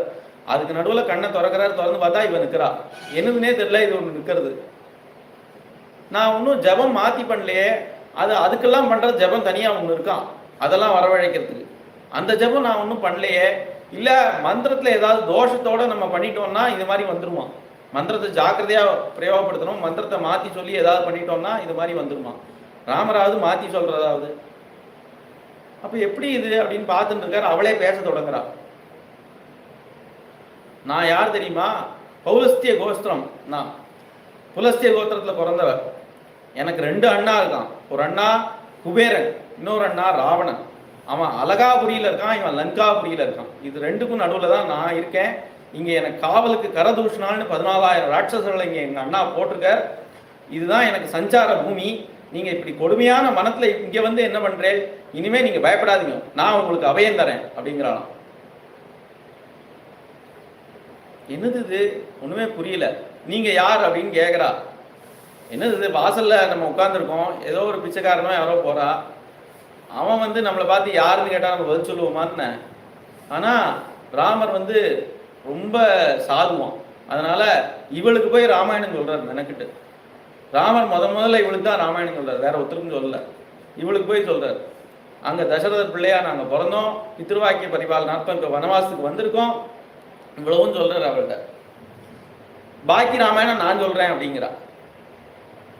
உங்களை எனக்கு ரொம்ப பிடிச்சிருக்கு, உங்களை நான் கல்யாணம் பண்ணிக்கிறதுன்னு முடிவு பண்ணிட்டேன் அப்படின்னு. எனக்கு ஏற்கனவே கல்யாணம் ஆகிடுதே, இங்கே தான் இருக்க என்னோட பத்னி சீதை இங்கே தான் இருக்கா அப்படின்னு காட்டுறா. சீதை வந்து இவர் யார்ட்டையோ பேசிட்டு இருக்கிற அப்படின்னு அங்கேருந்து பார்த்துட்டு இருக்கா. அந்த குடிலோட வாசலில் தான் இருக்கா அவள். அங்கேருந்து இது என்னத்தையோ பேசிட்டு இருக்கிற, யார்கிட்ட பேசிட்டு இருக்கிறது தெரியாமல் அங்கேருந்து அங்கே நின்றுட்டு இருக்கா. அவளை பார்த்ததுன்னு சொல்கிறா. இது என்னது? இவளை போய் ஆத்துக்காரின்னு சொல்கிறா. இவள் ஒன்றுக்குமே பிரயோஜனப்பட மாட்டோம். பிடி மாதிரி இருக்க வேண்டாமா ஆத்துக்காரினா? யானை மாதிரி இருக்கணுமா? இவ கொடி மாதிரினா இருக்கா அப்படிங்கிற. பொதுவாக நம்மலாம் கொடி மாதிரி இருந்தால் தான் அழகு சொல்லுவோம். அவள் சொல்கிறா பிடி மாதிரி இருக்கணுமா. ஒரு வேலைக்கு இவள் லாயக்கு இல்லையே. என்ன கல்யாணம் பண்ணிக்கோங்க, நான் பச்சை மாംസം நர மாംசத்தை நல்லா சமைப்பேன், அதை நான் சமைச்சு போடுறேன், என்ன கல்யாணம் பண்ணிக்கோங்க அப்படிங்கிறா ராமர்கிட்ட.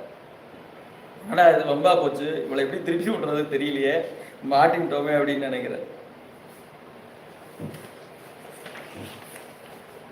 இது மாதிரி ஆட்கிட்ட பேசுறது தான் லக்ஷ்மணர் அழைச்சிட்டு வந்திருக்கிறான்.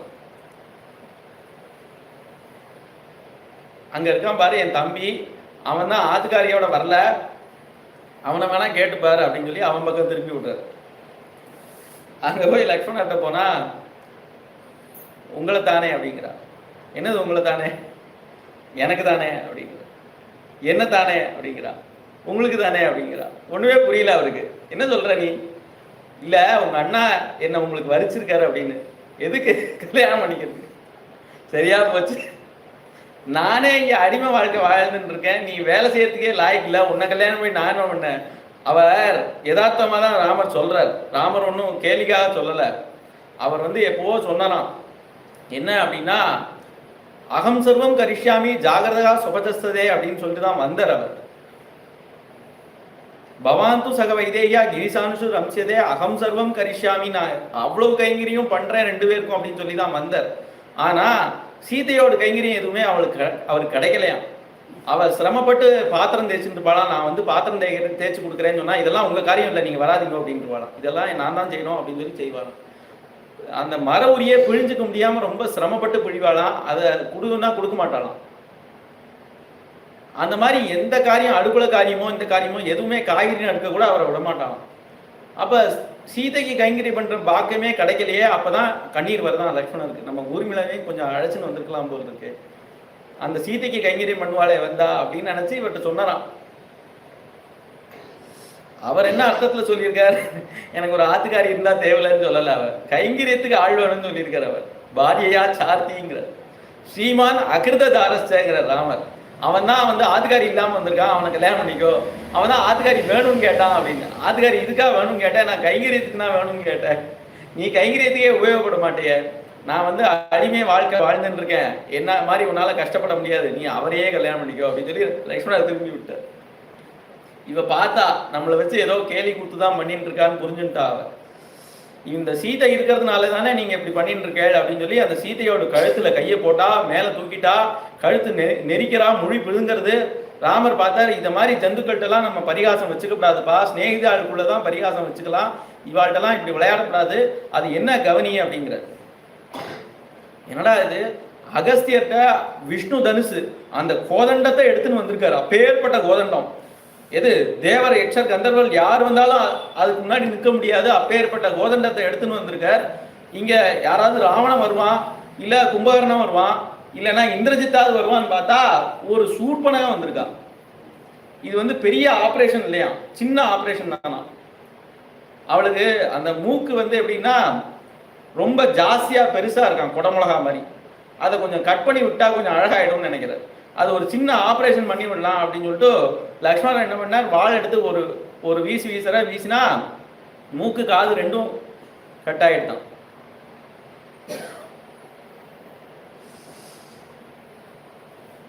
அந்த மூக்கு எப்படி ரெண்டு பேரும் இருந்தா, ராமரும் அந்த சூர்பனையும் எப்படி இருந்தா அப்படின்னு சொல்லி சொல்றார் வால்மீகி. மெனக்கிட்டு அதை வந்து சொல்றார். ஏன்னா ஹனுமார் வந்து ராமரையும் சீத்தையும் சேர்த்து ஒரு ஸ்லோகம் பண்ணியிருக்காரு, ரொம்ப அருமையா இருக்கும். வால்மீகி என்ன பண்ற, இந்த சூர்பனையும் ராமரையும் சேர்த்து ஜோடி பார்த்து நீங்க எப்படி இருக்கு ஜோடி சொல்லுங்க அப்படிங்கிற. சுமுகம் துர்முகி ராமம் விருத்தம் மத்தியம் மகோதரி விசாலாட்சம் விரூபாட்சி சுகேசம் தாமிரமுத்தஜா பிரிய ரூபம் விரூபாசா சுஸ்வரம் பைரவஸ்வனா தருணம் தாருணா விருத்தா தட்சிணம் வாமபாஷினி. சுமுகம் துர்முகி ராமம், அந்த பார்த்துட்டே இருக்கலாம் அந்த திருமுகத்தை, பார்க்க தெவிட்டாத ஒரு முகம் ராமரோட முகம். இவன் முகத்தை பார்க்கவே முடியாது ஒரு தரம் கூட. துர்முகி ராமம் அப்படிங்கிற. அவளுக்கு வந்து நெஞ்சு சுருங்கி வயர் அகண்டு இருக்குமா. ராமருக்கு எப்படி இருக்கும்னா அந்த அகண்ட மார்பு வயர் சுருங்கி இருக்குமா. இவளுக்கு இவரோட கண் எப்படி இருக்கும் அப்படின்னா காது வரைக்கும் நீண்ட கண்களா இருக்குமா. பார்த்துட்டே இருக்கலாம், அந்த கண்ணை பார்த்தவே எல்லாம் வேற எதையுமே பார்க்க முடியாது அப்படிங்கிறாப்புல கண் அது.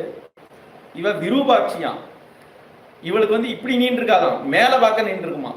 அதுவும் வக்ர பார்வையா இருக்கும், அப்படி இருப்பாளாம் இவ. சுகேஷம் தாமிரமுத்தஜா அப்படின்னு சொல்றா. இவர் என்ன பண்ணியிருக்காரு அப்படின்னா, அந்த அயோத்தியில இருந்து கிளம்பி வந்து குகன்ட்ட மெனக்கிட்ட ஆலம்பால் கொண்டு வர சொல்லி அந்த தலையில விட்டு அதை முடிஞ்சுட்டு இருக்கார், ஜடாபாரம் போட்டுன்னு இருக்கார். அதை பார்த்து சுகேஷம் தாமிரமுத்தஜா அப்படிங்கிறா, சுகேஷமா இருக்கே அப்படிங்கிறா. ஆனா இவ என்ன பண்ணிட்டாலோ தெரியல, அதுல முடி இருக்கா இல்லையா தெரியல, ரெண்டு முடி இருக்கு. அதை சுத்தி ஏதோ அதுல வந்து எண்ணெய் தடவி பெரிய கிரீம்லாம் தடவி இன்னும் அலங்காரம் பண்ணிட்டு இருக்கா அந்த முடியில. இவர் பேச தொடங்கினா இவர் வந்து பொதுவா ஹம்சத்வனியில பேசுவாராம். ஹம்சபட்சி எப்படி கத்துமோ அதை மாதிரி பேசுவாராங்க. ராமரோட குரல் அப்படி இருக்குமா. இவ எப்படின்னா காட்டுல உள்ள மிருகங்கள் அத்தனையும் ஒன்னா சேர்ந்து கத்தினா எப்படி இருக்குமோ அது மாதிரி சப்தஸ்வரமும் வருமா, அதுல அதை மாதிரி பேசுவாளாம் இந்த சூர்பனை.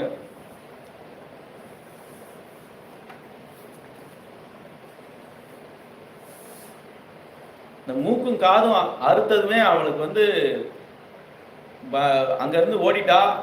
ஏன்னா இவளுக்கு தீஷ்டமான தண்டனை கொடுக்கணும், இல்ல திரும்ப திரும்ப வந்து இங்க இம்சப்படுத்திட்டு இருப்பா. ஏன்னா யார் மேல இப்ப கை வச்சிருக்கா, சீதா தேவி மேல, நாளைக்கு அயோத்திக்கு பட்ட மகிழ்ச்சி மேல இப்ப கை வச்சிருக்கா. அப்ப கொலை பண்ணா கூட தப்பு இல்லை, ஆனா ஸ்திரீவதம் கூடாது அப்படின்னு மூக்கையும் காதையும் தண்டிச்சு அனுப்பிச்சிருக்க.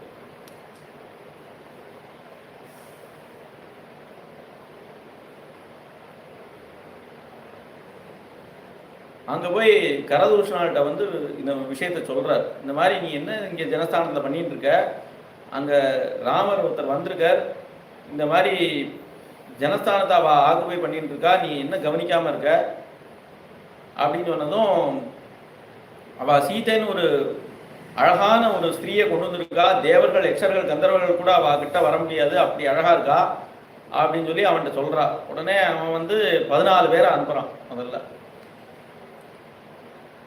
14 பேர் அனுப்பினா ராமர் முன்னாடி அந்த 14 பேர் ஒண்ணுமே பண்ண முடியாது. 14 பானம் தான், அவ்வளவுதான். 14 பேரும் காலி.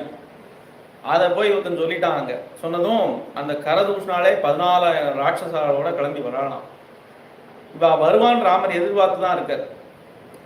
அப்ப ராமர் என்ன சொல்றார், லக்ஷ்மணா நீ சீதையை பத்திரமா கொண்டு போய் ஒரு குகையில வச்சுக்கோ, ஜாக்கிரதையா பார்த்துக்கோ. இந்த இவெல்லாம் வந்து கபடமா யுத்தம் பண்ணக்கூடியவர், என்ன வேணா பண்ணுவா, அதனால சீதையை ஜாக்கிரதையா பார்த்துக்கோ அப்படின்னு சொல்லி சொல்றார். நானே போய் இந்த யுத்தத்தை கவனிக்கிறேன் அப்படின்னு சொல்லி சொல்றார்.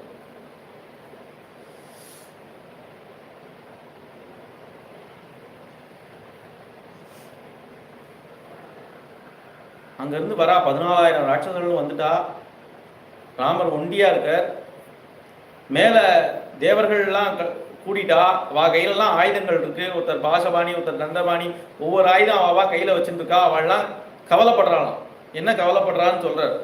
சதுர்தசசகஸ்ராணி ரக்ஷசாம் பீமகர்மணாம் ஏகச்ச ராமோ தர்மாத்மா கதம் யுத்தம் பவிஷ்யதி.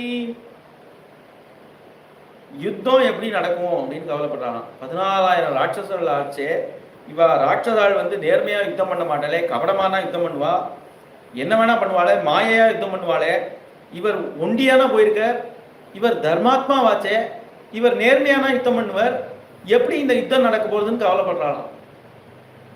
யாராவது மேல இருந்து வந்து உதவுறது தானே, நானும் வரேன் உங்களுக்கு சகாயத்துக்கு அப்படின்னு வர்றது தானே, அது வரலையா. மேல இருந்து அங்க யுத்தம் எப்படி நடக்க போறதுன்னு கவலைப்படுறாளாம். அந்த காலம் இல்ல, அந்த தேசம் இல்ல, அந்த சமயத்திலே இல்ல அவர். ஆனா அவர் நினைக்கிறார், சதுர்தசசகஸ்ராணி ரக்ஷசாம் பீமகர்மணாம் ஏகஸ்ச ராமோ தர்மாத்மா கதம் ராமோ பவிஷ்யதி அப்படின்னு நினைக்கிறான். கதம் ராமோ பவிஷ்யதின்னு நினைக்கிறார். ஏன் அப்படின்னா அவர் வந்து அங்க ராமாயணம் கேட்டு இருக்கார். எங்க இந்த கலியுகத்துல தான் அவரோட அவதாரம் குலசேகர ஆழ்வார். ராமாயணம் ஒருத்தர் சொல்றது கேட்டு இருக்காரு. இந்த கட்டம் வருது, சதுர்தச சகஸ்ராணி ரக்ஷசாம் பீமகர்மனா ஏகஸ்ச ராமோ அப்படின்னு சொன்னதுமே அவர் கிளம்பிட்டாராம். ராமர் ஒண்டியா இருக்கார், நான் போறேன் யுத்தத்துக்கு, நான் சகாயம் பண்றேன் அப்படின்னு கிளம்பிட்டாராம். எல்லாம் படையெல்லாம் திரட்டுமோ, நான் போறேன் ராமருக்கு சகாயம் பண்ண அப்படின்னு கிளம்பிட்டார். கிளம்பினா அது அந்த காலமே இல்லை. ராமாவதாரம் முடிஞ்சு கிருஷ்ணாவதாரம் முடிஞ்சு இப்ப கலி நடக்கிறது. ஆனா அவர் கிளம்புறார், ராமர் ஒண்டியா இருக்கார், நான் போறேன் அப்படின்னு கிளம்புறார். அவர் வந்து வேற காலம்னே நினைக்கல. இப்ப யுத்தம் நடந்துட்டு இருக்கு, ராமர் தனியா இருக்காரு, அப்படி ராமாயணம் கேட்பறான் அவர். அப்புறம் மேல ராமர் மேல வைகுண்டத்துல இருந்து வர மெனக்கிட்டு ராமர் வந்து, நான் எல்லாம் அந்த அவதார காரியெல்லாம் முடிச்சு மேல கிளம்பியாச்சு, யுத்தம்லாம் நல்லா சௌக்கியமா முடிஞ்சது, நீர் போயிட்டு வரும், அர்த்தாதிக முகூர்த்தத்துல அவளை வதம் பண்ணிட்டேன், நீர் போயிட்டு வாருன்னு சொல்லி ராமரே வந்து அனுப்பி வச்சாதான் அவர் ஆத்துக்கு போறதாம். அப்படி பண்ற அந்த கதம் ராமோ பவிஷ்யதிக்கு ஒருத்தர் கூட இல்லையே தேவர்கள்ல, அந்த பக்தி ஒருத்தர் கூட இல்லையே. குலசேகர ஆழ்வாருக்கு தான் அது இருந்துதான்.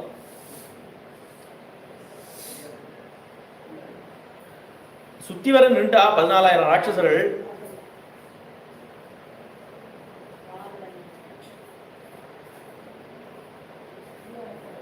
முதல்ல வில்ல வச்சுன்னு எல்லா பக்கமும் அடிச்சுட்டு இருக்காரு பானத்தால. முதல்ல வில்ல வச்சு எல்லா பக்கமும் அடிச்சுட்டு இருக்காரு பானத்தால. அப்புறம் சுத்தி வளைச்சிட்டா. இவர் என்ன பண்றாரு, அந்த வில்லுக்குள்ள நுழைஞ்சிட்டார். இப்ப எந்த பக்கம் வேணா அடிக்கலாம் அப்படின்னு சுத்தி சுழலாம். அப்படியே அதை பார்த்தா என்னாச்சு அப்படின்னா சுதர்சன சக்கரமே இருக்கிற மாதிரி இருக்கு. முதல்ல விஷ்ணுவோட யுத்தம் பண்ற மாதிரி இருக்கு. இப்ப அவர் சுத்துற வேகத்தை பார்த்தா சுதர்சன சக்கரமே வந்து யுத்தம் பண்ற மாதிரி இருக்கான். அவ்வளவு வேகமா சுத்துறதான், எல்லா பக்கமும் பானங்கள் போடுறது. அவர் பானம் எடுக்கிறதையோ தொடுக்கிறதையோ யாரும் பார்க்கவே முடியல. அங்க ராட்சசால் விழுறது மாத்திரம் தான் தெரியுது. ஒன்னா எடுக்கிறார், 10 தொடுக்கிறார், 100 கிளம்புறது, 1000 போய் விழுறதான். அப்படி பண்றார். அர்த்தாதிகம் கூட்டத்துல அந்த ராட்சசாலெல்லாம் துவம்சம் பண்ணிட்டார். தலை வேற கை வேற கால் வேறையா பிச்சு போட்டாச்சு. அது பிச்சு போட்டது எதுவுமே இங்க விழலையாம். ராமர் வாசம் பண்ற ஸ்தலமாச்சே, அங்க எதுவுமே விழலையாம். அது எங்கேயோ போய் தள்ளிட்டு ஸ்நானம் பண்ணிட்டு ராமரோட அம்புரா துணிக்கு வந்துட்டான். அர்த்தாதிகம் கூத்திரம் அப்படிங்கிறது 72 நிமிஷம். 72 நிமிஷத்துல இந்த 14,000 ராட்சசர்களையும் இல்லாம பண்ணிட்டாராம். அவர் பிரதிஜை பண்ணதே இந்த ஜனஸ்தானத்தை விஜனஸ்தானமா பண்ணுவேன் அப்படிங்கிறது தான். இப்பவே பண்ணியாச்சு அந்த காரியத்துல பாதி. ஏன்னா இவாளுக்கு எல்லாம் யார் வச்சிருக்கா அப்படின்னா அந்த ராவணன் தான். இந்த ராவணனை ஒழிச்சாதான் அந்த காரியம் வந்து பூர்ணமாகும். இப்ப ஆரம்பிச்சிருக்காரு அந்த காரியத்தை, ஆரம்பிச்சு அவனுக்கு செய்தி சொல்லியிருக்காரு.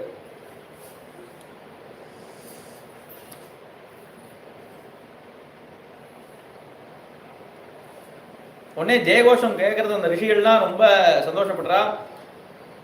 அவ ஜெயகோஷம் போடுறா ராமருக்கு. அது வந்து சீதையோட காதல விழுந்துதான். அவளால வந்து குகைக்குள்ள உட்கார்ந்துருக்க முடியல.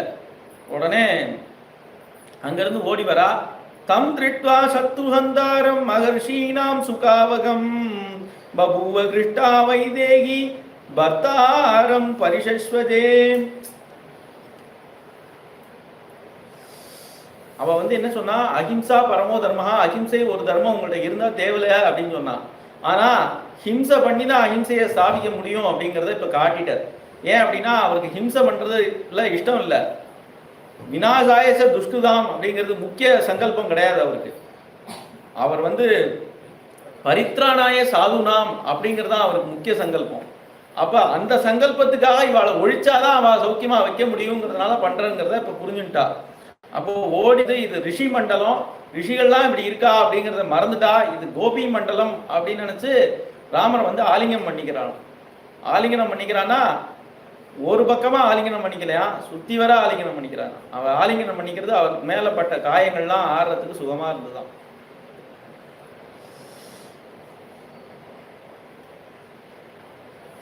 சில ராட்சசர்கள் மாத்திரம் மிச்சப்பட்டா சூர்பனகாவோட.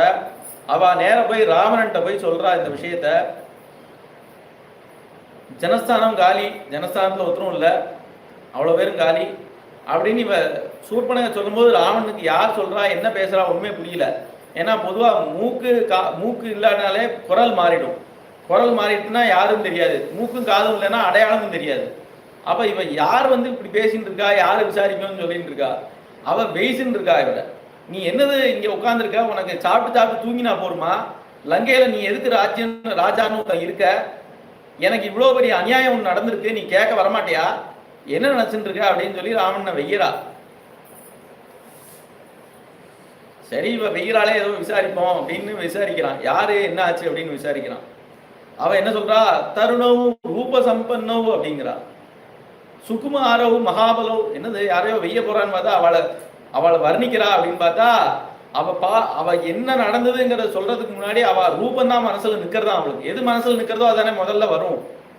அவளோட ரூப சௌந்தரியம் அவன் மனசை ஆகரிச்சிருக்கு. அதான் வந்து மனசுல இப்ப வரது ராவணன் சொல்லும் போது. அப்பேற்பட்ட அந்த ராமச்சந்திர பிரபு என் மூக்க அறுத்துட்டார் அப்படிங்கிறார். அவரை வர்ணிச்சுட்டு இவ்வளவு அழகா இருக்காரு எல்லாம் சொல்லிட்டு அப்புறம் அவர் என் மூக்க அறுத்துட்டார் அப்படிங்கிறார். அதெல்லாம் சொன்னா ராவணன் வந்து திரும்பியே பார்க்கலையா. ஆனா அதுக்கு தான் சொல்றா, அவ அங்க சீதைன்னு ஒரு தேவி அழைச்சுன்னு வந்திருக்கா. அவளோட அழகு நீ வந்து எந்த உலகத்துல போனாலும் பார்க்க முடியாது. தேவர்கள், யட்சர்கள், கிண்ணவர்கள், கந்தர்வர்கள் யார்ட்டையுமே அப்படி ஒரு அழகை பார்க்க முடியாது. அப்படி ஒரு சௌந்தரியம் அவளுக்கு. அவளை உனக்காக நான் கொண்டு வரலான்னு நினைச்சேன், அப்பதான் என் மூக்க காதை அறுத்து விட்டுட்டா அப்படின்னு சொல்லி சொல்றான்.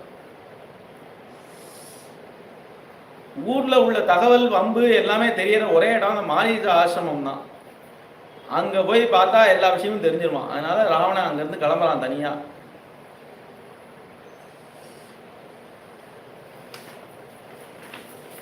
மாமா மாமா அப்படின்னு வந்து கதை வெடிக்கிறான். இது என்னமோ ராமா ராமா கேட்குற மாதிரி இருக்கு, சரி எதுக்கும் கதவை திறப்போம் அப்படின்னு சொல்லி திறந்தா ராவணன். ரசகிரீவா எங்க வந்த, என்ன விஷயம் அப்படின்னு கேட்குறான். இல்ல ஜனஸ்தானம் வந்து ஒழிஞ்சு போச்சான். ஜனஸ்தானமா? தேவர்கள் கூட அதை கிட்ட நெருங்க முடியாது. அவ தேவாலயே அழிச்சுட்டு தேவலோகத்தை எடுத்துக்கக்கூடிய வல்லமை படைச்சவா. அந்த ஜனஸ்தானத்தை யார் அழிச்சது, எத்தனை நாள் யுத்தம், எப்படி நடந்தது அப்படின்னு கேட்கிறான். இல்ல ராமன் யாரோ. ராமன்னா? அப்ப நீ அதை விசாரிக்காத. நிச்சயமா ஜனஸ்தானம் ஒழிஞ்சு போயிருக்கும். அதுல வந்து என்ன ஆச்சு ஏதாச்சுன்னு விசாரிக்க கூட நீ அந்த பக்கம் போகாதே. அந்த செத்தவேரோட எலும்பு இருக்கா அதை எடுத்து பார்க்கலாமான்னு பார்க்க கூட போகாதே. அந்த பக்கமே போகாதே, இங்கேயும் வராதே, நீ லங்கையை பார்த்து போ, சேமமா இரு அப்படின்னு சொல்லி அனுப்பிச்சிருவான் மாரீச்சன். சரி மாரீச்சன் சொன்னா சரியா தான் இருக்கும் அப்படின்னு சொல்லி ராவணன் போயிடுவான். ஆனா ஆலோசனை வந்து விடலை அவனுக்கு. நம்ம நேரடியா நிச்சயமா மோத முடியாது. ஆனா நமக்கு இப்படி ஜனஸ்தானத்தை ஒழிச்சிருக்காரு, அவரை பழி வாங்கணும், நம்ம ஏதாவது பண்ணாதான் சரியா வரும், அதனால தந்திரமா ஏதாவது பண்ணுவோம்னு சொல்லி ராத்திரிக்கு ராத்திரியே கிளம்பி வரான். நான் திரும்ப மாரீச்சனை பார்க்க. இவன் மாரீச்சனே எப்படி இருக்கான் அப்படின்னா, அந்த முதல்ல பாலகாண்டத்துல அந்த யஜ்யம் நடத்தினார் விஸ்வாமித்திரர், அதுக்கு வந்திருந்தான் அந்த மாரீச்சன். அப்ப அவனுக்கு வந்து ஒரு மானவாஸ்திரம்னு ஒரு அஸ்திரம் போட்டார். அதுல போய் விழுந்தவன் தான். விழுந்ததுமே என்ன நினைச்சான், நம்ம இனிமே ராட்சசனா இருந்தா நம்மளை விட மாட்டார், அதனால நம்ம ஒரு ஆசிரமம் போட்டுடுவோம், ஒரு ரிஷியாட்டம் மாறிடுவோம். ஏன்னா மரீச்சி கோத்திரம்னு ஒரு கோத்திரமே இருக்கு, அதை இவனுக்கு அதுக்கு சம்மந்தம் இல்லை, ஆனா அந்த கோத்திரம் இருக்கிறதுனால அதை வச்சு நம்ம பழச்சிக்கலாம் அப்படின்னு சொல்லி ஒரு ஆசிரமம் போட்டுவோன்னு இப்ப ரிஷி மாதிரி இவனே ஜடாபாரம்லாம் தரிச்சுட்டு இருக்கான். மர உரி கட்டின்னு ஜடாபாரம்லாம் தரிச்சுன்னா மாரீச்சனே இருக்கான். அவ்வளவு பயமா அந்த ஆசிரமத்தை விட்டு வெளியே வரது இல்லையா, அப்படி இருக்கான் அவன். இப்ப வந்து திரும்பவும் மாமா மாமா அப்படின்னு நினைச்சா அவனுக்கு ராமா ராமான்னு காதல் விழுது. அவன் இறுக்கி மூடிட்டு அவன் படுத்துட்டான். அவன் உள்ள திறக்கவே இல்லையா கதவை. ராவணன் திரும்ப தசக்ரீவன் வந்திருக்கேன் கதவை துற அப்படின்னு சொல்லி சொல்றான். அப்புறம் தான் கதவை திறந்தான்.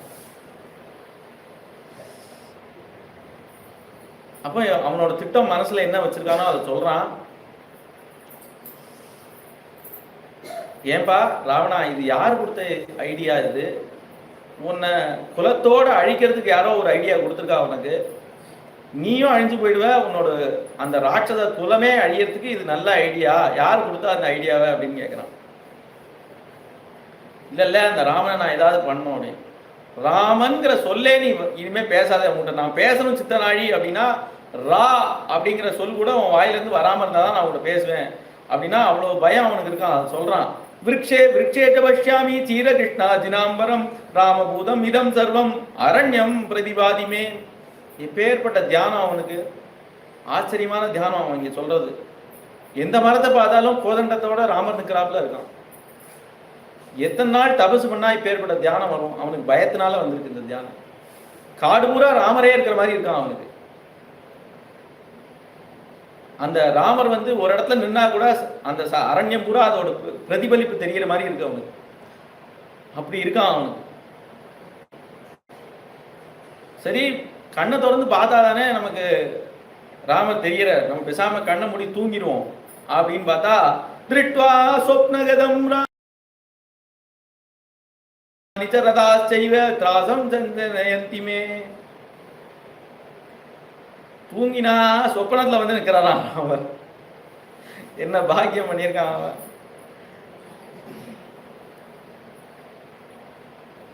தூங்கினா அதை முழிச்சாலும் ராமரோட நினைவே இருக்கு. அந்த ராம் அப்படிங்கிற சொல்லுலே அவனுக்கு பயம் இருக்கான். நேர்ல பார்த்தா எவ்வளவு பயம் இருக்குமோ, அந்த சொல்லே பயப்படுறான். நீ அந்த பேரை உச்சரிக்காத, ராவணன்னு கூட சொல்லாத, அதுலயும் ராதா இருக்கு முதல்ல, அதனால அப்படி அப்படி பயப்படுறான் அவன் அந்த மாரீச்சன். உடனே ராவணன் மிரட்டுறான்.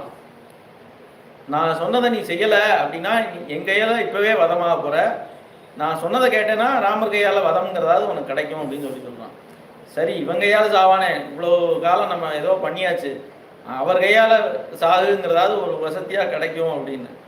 இங்கே ஒரு பெரிய விஷயம் இருக்குது. என்ன அப்படின்னா, ராவணன் இப்போ சொல்கிறான். சரி, ராமர் வந்து துரத்தின் போய் மாரீச்சனை அடிக்க போகிறார். சொன்னான் சொல்லலைங்கிறதுக்கு யார் சாட்சி? சப்போஸ் இவன் அடிச்சுட்டு இவன் செத்து போயிட்டான், சொல்லவே இல்லை, அவன் என்ன செய்ய சொன்னானோ அதை செய்யவே இல்லை அப்படின்னா யார் சாட்சி?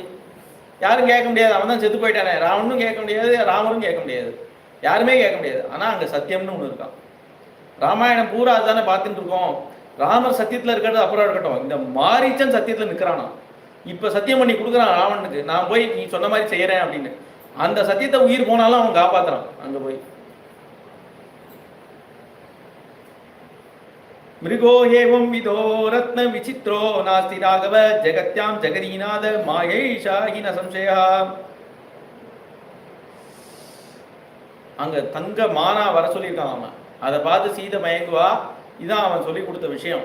நீ வந்து தங்க மான் வேஷத்துல போ, அதை பார்த்து சீதை மயங்குவா, ராமர்கிட்ட கேட்பா, நான் ராமரை வெகு தூரம் அழைச்சின்னு போயிடுறேன், அந்த லக்ஷ்மணனையும் அப்புறப்படுத்திட்டு அதுக்கப்புறம் நான் சீதையை அபகரிச்சுன்னு போறேன் அப்படிதான் சொல்லியிருக்கான் அவன். அந்த மான் அங்க வந்து நிற்கிறது. அதை பார்த்தோன்னே லக்ஷ்மணன் சொல்றார், இப்படி ஒரு மான் வந்து சிருஷ்டியிலே கிடையாது, இது வந்து மாயா மான், இது ஏதோ ராட்சசன் தான் அப்படி வந்திருக்கான், நீங்க உள்ள போயிடுங்கோ, நீங்க இங்க நிற்காதீங்கோ அப்படின்னு சொல்றான்.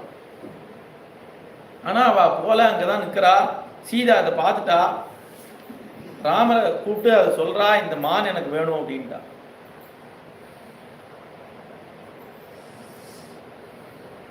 மான் வேணும்னா ராமரும் கிளம்ப தயாராயிட்டார் ரொம்ப உற்சாகமா. ஏன் அப்படின்னு சொல்றாரு, மந்திரத்து இளையோன் சொன்ன வாய்மொழி மனத்து கொள்ளான் சந்திரன் கூமை சான்ற வதனத்தாள் சலத்தை நோக்கி சிந்துர பவள செவ்வாய் முருவலன் சிகர செவ்வி சுந்தர தோழினான் அம்மானினை தொடரலுற்றான். அவன் தான் சொல்றானே லக்ஷ்மணர், மந்திரம் மாதிரி சொல்றாரே, நீங்க இது பார்க்காதீங்க உள்ள போயிடுங்க அப்படின்னு, அதை மனசுல கொள்ளாம போறேலே அப்படின்னு சொல்லி கேட்கிறார்.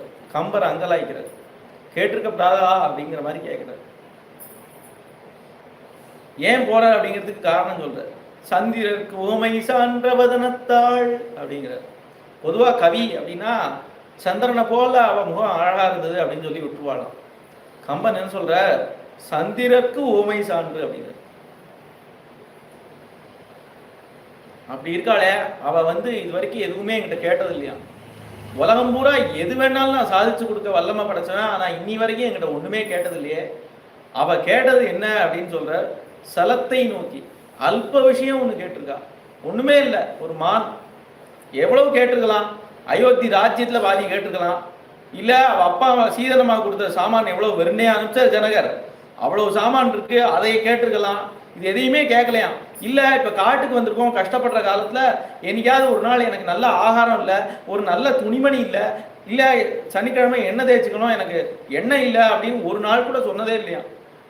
கஷ்டம்னே ஒரு நாள் கூட சொன்னதே இல்லையா. எதுவுமே அவர்கிட்ட கேட்டது இல்லையா. அவ கேட்டா நான் எப்படி தராம இருக்க முடியும் அப்படின்னு சொல்லி ராமர் கேட்கிற. சரி, இப்ப மானை அடிக்க போறாரு. இப்ப என்ன சொல்லணும் அப்படின்னா, சுந்தர தோழினான்னு சொல்லணும். அதை சொல்லலையா. அதுக்கு முன்னாடி சொல்ற சிந்துர பவள செவ்வாய் முருவலன் அப்படிங்கிற. அந்த பவள செவ்வாய் அப்படியே அந்த வெத்தலை போட்டுக்காமலே சிவப்பா இருக்குமா. அது வரிசை பற்கள் பார்க்கவே ரொம்ப அழகா இருக்கும். அந்த 10 தப்படி சீதையிட்ட இருந்து அங்க இறங்கி போய் அங்க திரும்பி பார்க்கறான் ராமர். பார்த்து ஒரு புன்முறுவல் கொடுக்குறான். இது ராமர் அவள்கிட்ட சொல்லிட்டு போறதுக்காக கொடுக்குறார். ஆனா சீதைக்கு இதுதான் கடைசி காட்சி. இதுக்கப்புறம் அந்த சுந்தரகாண்டத்துல அங்க போய் அலற போறா. அசோகவனத்துல போய் எப்ப பார்ப்பேனோ அந்த திருமுகத்தை, அந்த புன்முறுவல் நான் எப்ப பார்ப்பேனோன்னு அலற போறா. அலறி அப்புறம் ராமர் யுத்தம் பண்ணி மீட்டதுக்கு அப்புறம் தான் அது கிடைக்க போறது. அது வரைக்கும் இதுதான் அவளுக்கு ஜீவன ஆதாரம். அப்படி சொல்லிட்டு அங்க இருந்து மேல புறப்படுறார். போனா அந்த மான் ஓடனா இவர் துரத்துறது, மான் ஓட இவர் துரத்த, அப்படி போயிட்டே இருக்காரு. மானை பிடிக்க முடியல.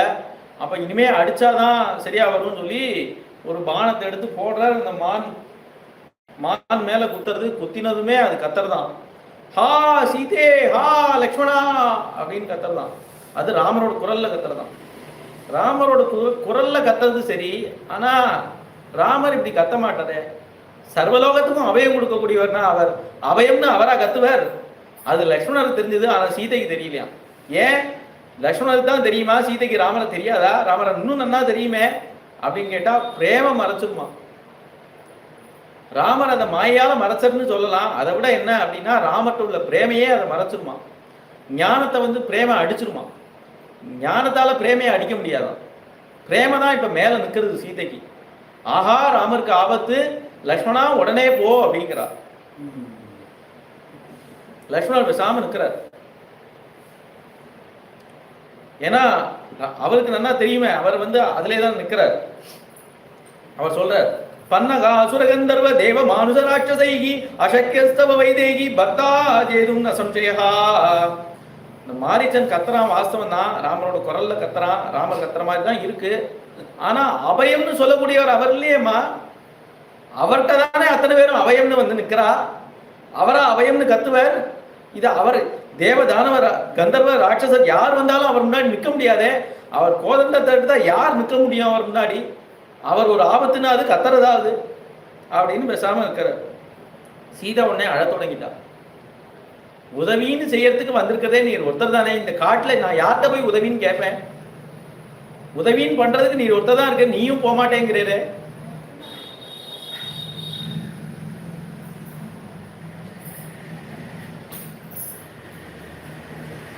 கொஞ்சம் அவள் சொல்றா, கேட்க மாட்டேங்கிறார். அதனால கொஞ்சம் கடுமையா பேசுறாங்க. என்ன சொல்றா, அவருக்கு ஏதாவது ஆகட்டும் காத்துட்டு இருந்தேரா அப்படின்னு சொல்லிடுறா. அதுக்காக காத்துட்டு இருந்தேரா அப்படின்னு சொல்லிடுறான். அப்பதான் சொல்றார், நான் வந்து உங்களை வந்து மன்னின்னு நினைக்கல, அம்மான்னு தான் நினைக்கிறேன். இத்தனை நாள் கௌசல்யா அம்மான்னு நினைச்சிட்டு இருந்தேன், இப்ப நீ கைகேயி அம்மான்னு நினைக்கிறேன் அப்படிங்கிற. என்னெல்லாமோ சொல்லி பார்க்குறேன், நான் உயிரை விட்டுருவேங்கிறா, இல்லை நானே ராமரை தேடி போறேங்கிறா. எதுவுமே சரியா வராது. அதனால லக்ஷ்மணன் வேற வழியே இல்லாம அவளை விட்டுட்டு போறான். இங்க உள்ள தேவதைகள்லாம் அவளுக்கு காவல் இருக்கட்டும், வன தேவதைகள்லாம் அவளுக்கு காவல் இருக்கட்டும் அப்படின்னு சொல்லிட்டு போறான்.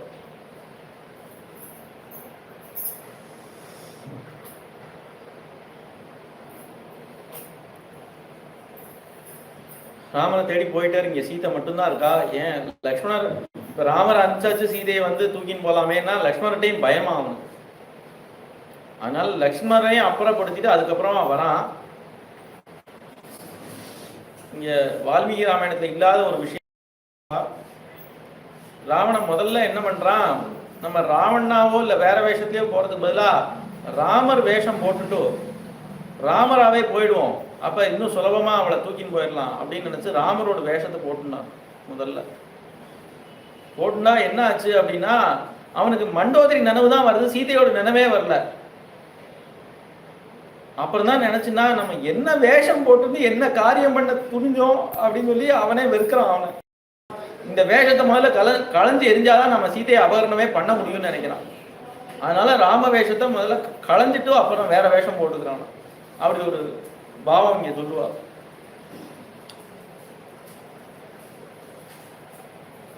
ஒரு பைராகி வேஷம் போட்டுக்கிறான், அங்க பிக்ஷை எடுக்கிறாப்புல வரான். அங்க சீதாதேவி அங்க காய்கறிகள் ஏதோ நறுக்கிட்டு இருக்கா, காரியத்தை பார்த்துட்டு இருக்கா. அப்ப இங்க வர அவன் ஏதோ கேட்கறான். கேட்டதுக்கு அவன் ஒன்றும் பதில் சொல்ல. எங்க ஆத்துக்காரர் இங்கே தான் பக்கத்துல தான் இருக்காரு, இப்ப வந்துருவார். நாங்க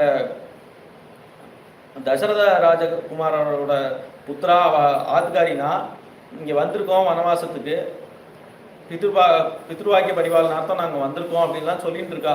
ஆத்துக்கார் இங்கே தான் இருக்காரு, இப்ப வந்துருவார் அப்படின்னு சொல்லியிருக்கா. அவன் சொல்றான், ராவணன் சொல்றான், நீ எதுக்கு இந்த ராவணை கட்டின்னு திண்டாடுற, இங்க காட்டுல வந்து கஷ்டப்பட்டு இருக்க, உன்னோட அருமை தெரிஞ்சா உன்னை அப்படி கஷ்டப்பட விடுவாளா, நீ என் கூட வா, நான் உன்னை சௌக்கியமா வச்சுக்கிறேன் அப்படின்னு என்னமோ பெதற்றான். அவன் பேசுறான். சீதை சொல்றா, நெருப்பு மாதிரி பேசுறா. அவ அங்க அசோகவனத்துல கொண்டு வச்சதுக்கு அப்புறமே வந்து அவகிட்ட வர்றதுக்கு பயப்படுவானா ராவணன்.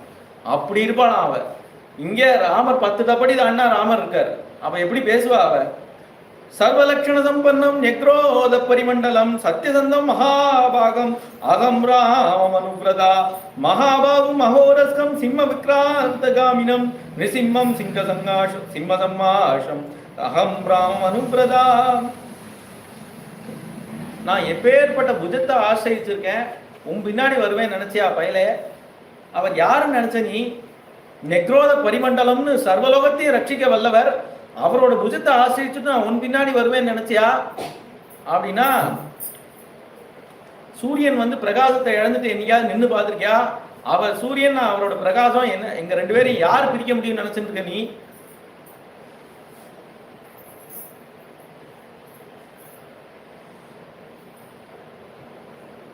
ஒரு சிங்கத்தோட பல்ல பிடிச்சு பாக்குறியா நீ? அந்த சிங்கத்தோட பல்ல பிடிச்சா நீ இருப்பேன்னு நினைக்கிறியா நீ? இல்லைன்னா ஆலகால விஷத்தை குடிச்சிட்டு உயிரோட இருக்கலாம்னு பாக்குறியா? இல்லைன்னா வரிசையா கத்தியெல்லாம் சொல்லிக்கிட்டு அதுல தலைகுப்புற விழுந்தா உயிர் பழப்பேன்னு நினைக்கிறியா? அத மாதிரி காரியம் தான் நீ இப்ப பண்ற. ஒரு நெருப்பை வந்து துணியால அணைச்சு அதை ஆலிங்கனம் பண்ணிக்கலாம்னு நினைக்கிறியா? அத மாதிரி காரியம் பண்ணாத அப்படின்னு சொல்றா.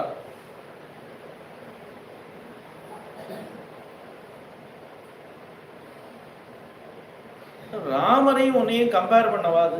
ராமர் எப்பேற்பட்டவர்.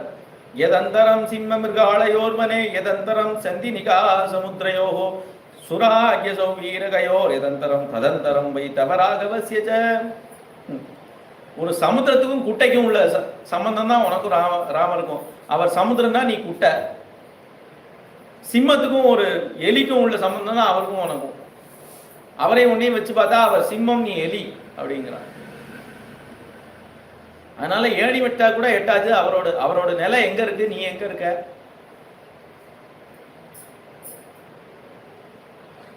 நான் யார் தெரியுமான்னு அப்படின்னு அவன் 10 தலையோட அவனோட சுய ரூபத்தை காட்டுறான்.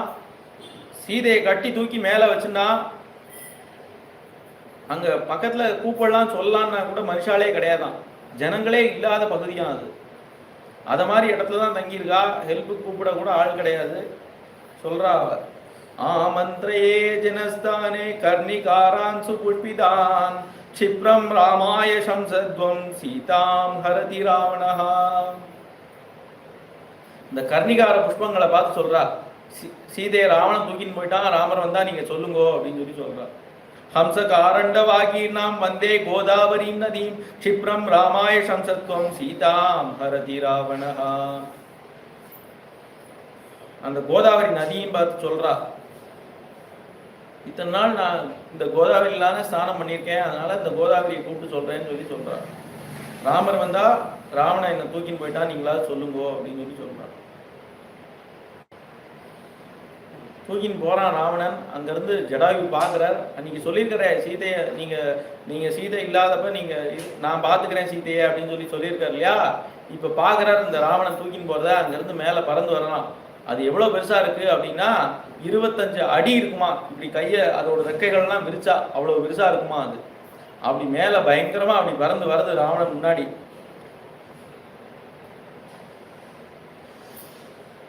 அவளை தொடாதே, அவள் எப்பேற்பட்டவ தெரியுமா அவனுக்கு, அவளை தொடாதே, நீ அழிஞ்சு போயிடுவ பயில. அந்த ராமர் வந்து நின்னா அவரோட ஷரத்துக்கு முன்னாடி நீ என்ன பண்ண முடியும், அது தெரியாம நீ தூக்கின்னு போற, அவளை விட்டுரு, அவளை தொடாதேன்னு சொல்லி அட்வைஸ் பண்ணிட்டே வரார். ஆனா அவன் கேட்கறதா இல்லை, இது சரி வராது அப்படின்னு சொல்லி அந்த அவரோட பட்சத்தால ஓங்கி ஒரு அடி அடிச்சிடான். அடிச்சதுல அவன் ஆயுதங்கள்லாம் கீழே விழுந்துட்டு அந்த பட்சத்தாலே அந்த ரதத்தை ஒரு அடி அடிச்சு உடைச்சிடான். அதுக்கு வந்து 3 ஆயுதம் வச்சுட்டு இருக்கு அந்த ஜடாயுங்கிறது. நகம் ஒரு ஆயுதம், அந்த வாயில ஒரு இது இருக்கும் அது ஒரு ஆயுதம், இந்த பட்சம் ஒரு ஆயுதம். இதை வச்சே வந்து யுத்தம் பண்றது. இப்ப ராவணன்ட்ட கடுமையான யுத்தம். அந்த தேரோட்டையை அடிச்சு தள்ளுறது, அந்த ரதத்தை உடைச்சிருத்து, அவன்கிட்ட இருந்து ஆயுதங்கள்லாம் தட்டிட்டு, அவன் கிரீடத்தையும் தட்டிட்டு.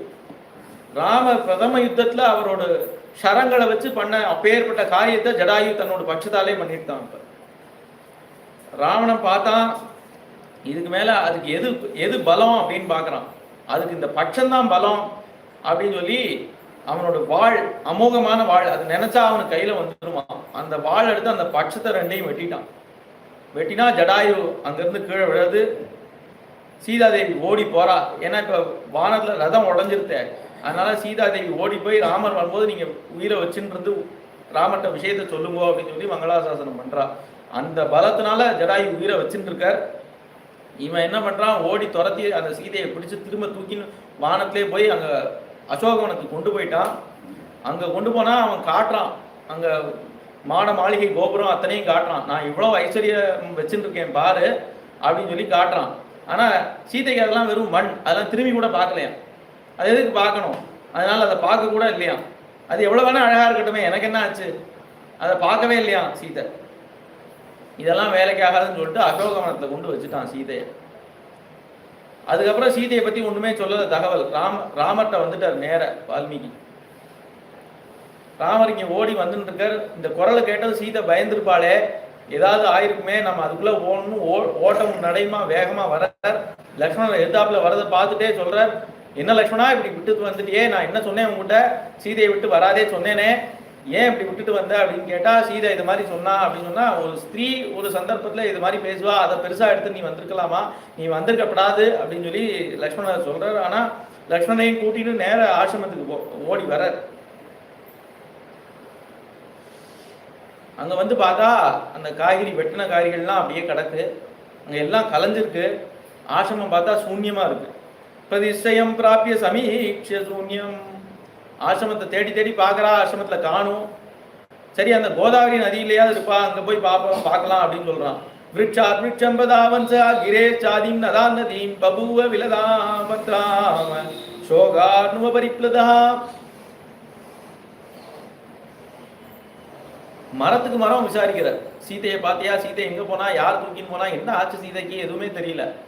ஒவ்வொரு மரத்துக்கு மரம் விசாரிக்கிறார். அசோக சோகாவனுத சோகோ பகத சேதசம் त्वन्नामानं कुरु क्षिप्रं प्रिया सन्दर्शने नमाम्. ஏ அசோக மரமே, துக்கத்தெல்லாம் போக்குவியே, உன்னை பார்த்தாலே சீதை ரொம்ப சந்தோஷப்படுவாளே, அந்த அசோக மரமே நீ சொல்லு, சீதை யார் கொண்டு போலாம், என்ன ஆச்சு சீதைக்கு நீ சொல்லு அப்படின்னு சொல்லி கேட்குற. சா கதம்ப பிரியா பிரியா கதம்ப எதி ஜானிஷே சம்சம் சீதா சுபானனம். அந்த கதம்ப மரம் ரொம்ப பிடிக்குமா சீதைக்கு, அதுக்கு போய் கேட்குற. இந்த மாதிரி உங்கள்கிட்ட தானே பழகுவா அந்த சீதை, அவள் எங்கே போனா, யார் கொண்டு போனா அவளை, என்ன ஆச்சு அவளுக்கு. அப்புறம் சில மான்கள்லாம் அங்கே இருக்கான், அதை பார்த்து சொல்கிறார். அதவா மிருக சாவாட்சி மிருக ஜானாசி மைதிலீம் மிருக விப்ரேக்ஷினி காந்தா மிருகீபே சகிதா பவே. நீ என்ன ஒரு மான் மாதிரி தானே இருப்ப, அவ்வளோ அழகா, அந்த மான்களுக்கு நடுவில் ஒழிஞ்சு விளையாடுறியா, ஒரு வேளை மான்களுக்கு நடுவில் இருக்கியா அப்படின்னு கேட்குற. அவருக்கு பார்வையே போயிடுது, ஏன்னா மனசில் கலக்கம் வந்துட்டா கண்ணும் கலங்கிடுமா. அதனால மான்களுக்கு நடுவில் இருக்காளான்னு கூட தெரியல. லக்ஷ்மணா நீ பார்த்து சொல்லுங்கிற. சீதை இல்லாமல் என்னால் உயிரோட வாழ முடியாது, சீதை இல்லாமல் நான் இந்த காட்டில் அவ்வளவு கஷ்டத்தையும் பொறுத்து நான் சிரிச்சுட்டு இருக்கேன்னா அதுக்கு ஒரே காரணம் சீதா தேவி தான். அதனால சீதை இல்லாமல் என்னால் வாழ முடியாது, அந்த சீதை எங்கே பாரு அப்படின்னு சொல்லி சொல்றது.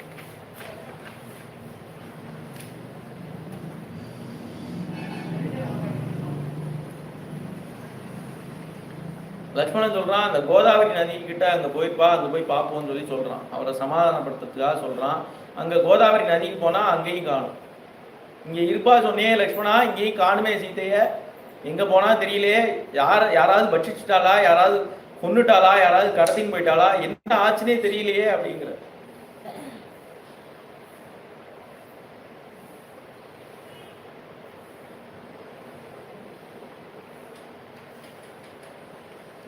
சரி, நான் இங்கே பிராணத்தியாகம் பண்ணி நான் சொர்க்கம் போகிறான் அப்படின்னா, அங்கே சொர்க்கத்தில் எங்கள் அப்பா இருப்பாரு, 14 வருஷம் நான் வனவாசம் பண்ணுவேன் சத்தியம் பண்ணியிருக்கேன், சத்தியம் பண்ணியேப்பா, அந்த சத்தியம் என்ன ஆச்சு அப்படின்னு கேட்டால் நான் என்ன பதில் சொல்வேன் அப்படிங்கிற. இல்லை, நான் நாட்டுக்கு அயோத்திக்கு தான் திரும்பி போனால் அங்கே ஜனகர் வருவாரு, என் பொண்ணை அழைச்சின்னு போனேப்பா, எங்கே போனா, என் பொண்ணு எங்கே, என் பொண்ணு சௌக்கியமா இல்லையா என்னன்னு கேட்பறே, அதுக்கு நான் என்ன பதில் சொல்வேன் அப்படிங்கிற. அதனால லக்ஷ்மணா என்னை இங்கேயே விட்டுடு, காட்டில் விட்டுட்டு நீ போய் பரதன்ட்ட போய் பாரு, பரதன்ட்ட நான் சொல்ற விஷயத்த சொல்லு. காடமாஸ்லிஷ்ய பரதோ வாச்சோ மத் வச்சனாத்வயா அனுஜாதோ ஸ்ரீராமேண பாலயேதி வசுந்தராம். பரதனை இறுக்கமா ஆலிங்கனம் பண்ணிக்கோ, எனக்காக ஆலிங்கனம் பண்ணிட்டு இதை சொல்லு, இந்த பூலோகம் சர்வலோகத்தையும் நீயே ஆட்சி பண்ணுப்பா, ராமர் இனிமே வரமாட்டார் அப்படிங்கிறத அந்த பரதன்ட்ட போய் சொல்லிடும் அப்படின்னு சொல்லி லக்ஷ்மணத்தை சொல்றாரு.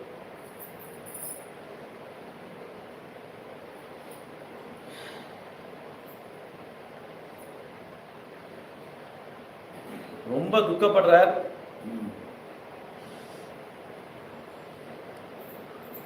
அங்க ஒரு கல் இருக்கான், அந்த கல்ல உட்கார்ந்து அவ சம்பாஷணை பண்ணியிருக்கா, அந்த கல்லை பார்க்கிறார். பார்த்துட்டு சொல்றார், अस्मिन् मया सार्धमुदारशीला शिलातले पूर्वमुपोपविष्टा कान्तस्मिता लक्ष्मणजातहासा त्वामागसीता பகுவாக்கியஜாதம். இங்கே தானே சீதையை நம்மெல்லாம் உட்காந்து பேசணும், அவ்வளோ அழகாக பேசினாலே சீதா, அந்த புன்முறுவல், அந்த கல் இங்கே இருக்கு, ஆனால் அந்த சீதையை காணுமேப்பா. நம்ம இனிமேல் எப்போ பார்க்க போகிறோம் அந்த சீதையை, எங்கே போனா, என்ன ஆச்சு, எதுவுமே தெரியலையே. நான் என்ன பாவம் பண்ணேன், நான் இப்படி கஷ்டப்பட்டேன், கஷ்டத்துக்கு மேலே கஷ்டமாக வருதே, ராஜ்யத்தை இழந்தேன், இங்கே சீதையும் இப்போ இழந்தேனேப்பா, நான் என்ன பாவம் பண்ணேன் அப்படின்னு சொல்லி சொல்கிறார்.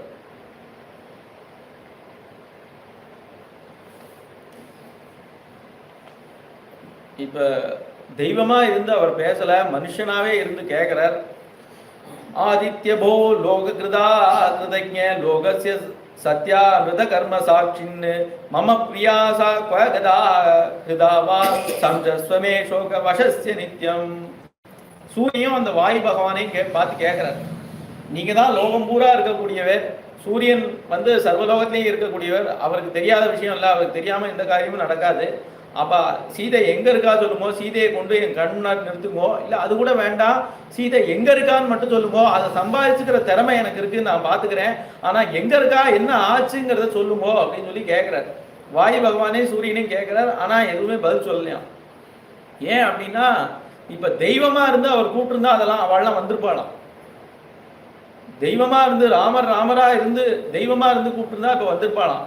ஆனா ஒரு மனுஷன் இப்ப புலம்புறாவா, அப்ப வரக்கூடாது, ஜாகிரதையா இருக்கணும் ராமர்கிட்ட.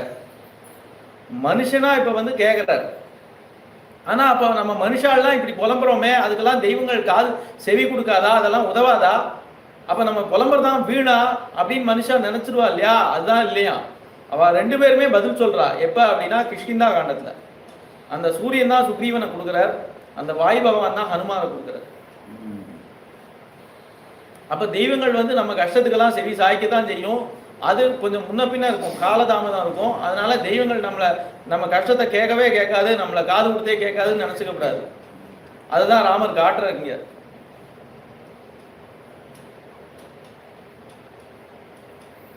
அப்போ ஒரு பட்சி அங்க வந்து மான், அங்க ஒரு மானை பார்க்குறாரு. அந்த மான் என்ன பண்றது, அதோட கொம்பால தரையை கீறுறது. அது என்ன காட்டுறதான், சீதையை வந்து இந்த பாதையில தான் ராவணன் கொண்டு போனான் அப்படின்னு சொல்லி காட்டுறதான் அந்த பாதையை. அதை பார்க்குறார்.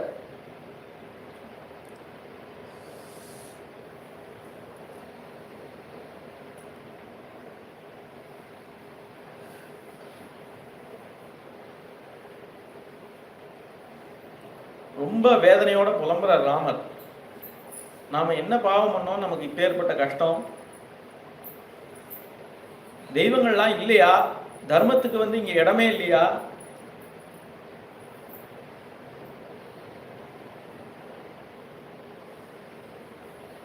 என்னுடைய ஒரு தர்மம் அவளை காப்பாற்றலையே இன்னைக்கு. ஏன் இந்த கடவுள்லாம் அமைதியா இருக்கா? இப்ப ஏற்பட்ட அதர்மம் நடந்திருக்கு, இங்க என்ன நடந்திருக்கு சீதைக்குன்னு கூட எனக்கு சொல்லாம இப்படி இருக்காளே, ஏன் இந்த தெய்வங்கள்லாம் இப்படி இருக்கு?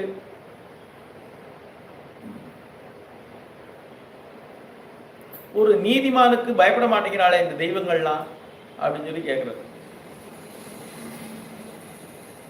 ரொம்ப துக்கப்பட்டு சொல்றாரு சார். கர்த்தாரம் அபிலோகானாம் சூரம் கருண வேதினம் அஜ்ஞானாது அவமன்யேரன் சர்வபூதானி லக்ஷ்மணா. லக்ஷ்மணா, நான் வந்து எவ்வளவுக்கு எவ்வளவு வந்து பொறுமையா இருக்கேனோ அந்த பொறுமையை பார்த்து எல்லாரும் எனக்கு சக்தி இல்லைன்னு நினைச்சு என்னை அவமதிக்கிறா அப்படிங்கிற. அஜ்ஞானத்தினால இவாள்லாம் என்னை அவமதிக்கிறா, தெய்வங்கள் கூட என்னை அவமதிக்கிறது அப்படின்னு சொல்லி சொல்றாரு. நிஜமாவே இப்ப தெய்வமா மாறுறாரு. கொஞ்சம் கொஞ்சமா அவருக்கு துக்கம் தாங்கல, இதுக்கு என்ன பதில் கிடைக்கும், ஒரு பதிலும் கிடைக்கல. அதனால தெய்வமா மாறி இப்ப பேசுறார். நாஷயாமி ஜெகத் சர்வம் திரைலோக்கியம் சச்சராச்சரம். எப்ப வந்து தர்மத்துக்கு இந்த உலகத்துல இடம் இல்லையோ, அந்த தர்மத்துக்கு இங்க மதிப்பு இல்லையோ, யாரும் அந்த தர்மத்துக்காக சப்போர்ட் பண்ணலையோ, அப்ப இந்த உலகம் வேண்டாமே, இந்த உலகத்தை நான் இல்லாம ஆக்கிடுறேன் அப்படிங்கிற. திரைலோக்கியம் சச்சராச்சரம், 3 உலகம் இருக்க வேண்டாம் அப்படிங்கிற. ஒரே பானம் எடுத்தேன்னா இந்த 3 உலகம் இருக்காது. அப்படி நான் பண்ண நாசையாமி ஜெகத் சர்வம்ங்கிற, அவ்வளவையும் நான் துவம்சம் பண்றேன் அப்படிங்கிற.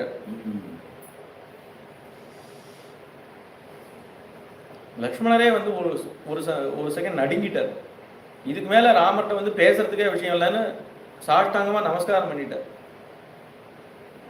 யார் வேணா கோவப்படலாம், கோவம்லாம் ஒன்றும் பண்ணாது. ஆனா நீங்க கோவப்படக்கூடாது, நீங்க ஓட்டா உலகம் தாங்காது, நீங்க பொறுமையை எப்பவுமே விடக்கூடாது.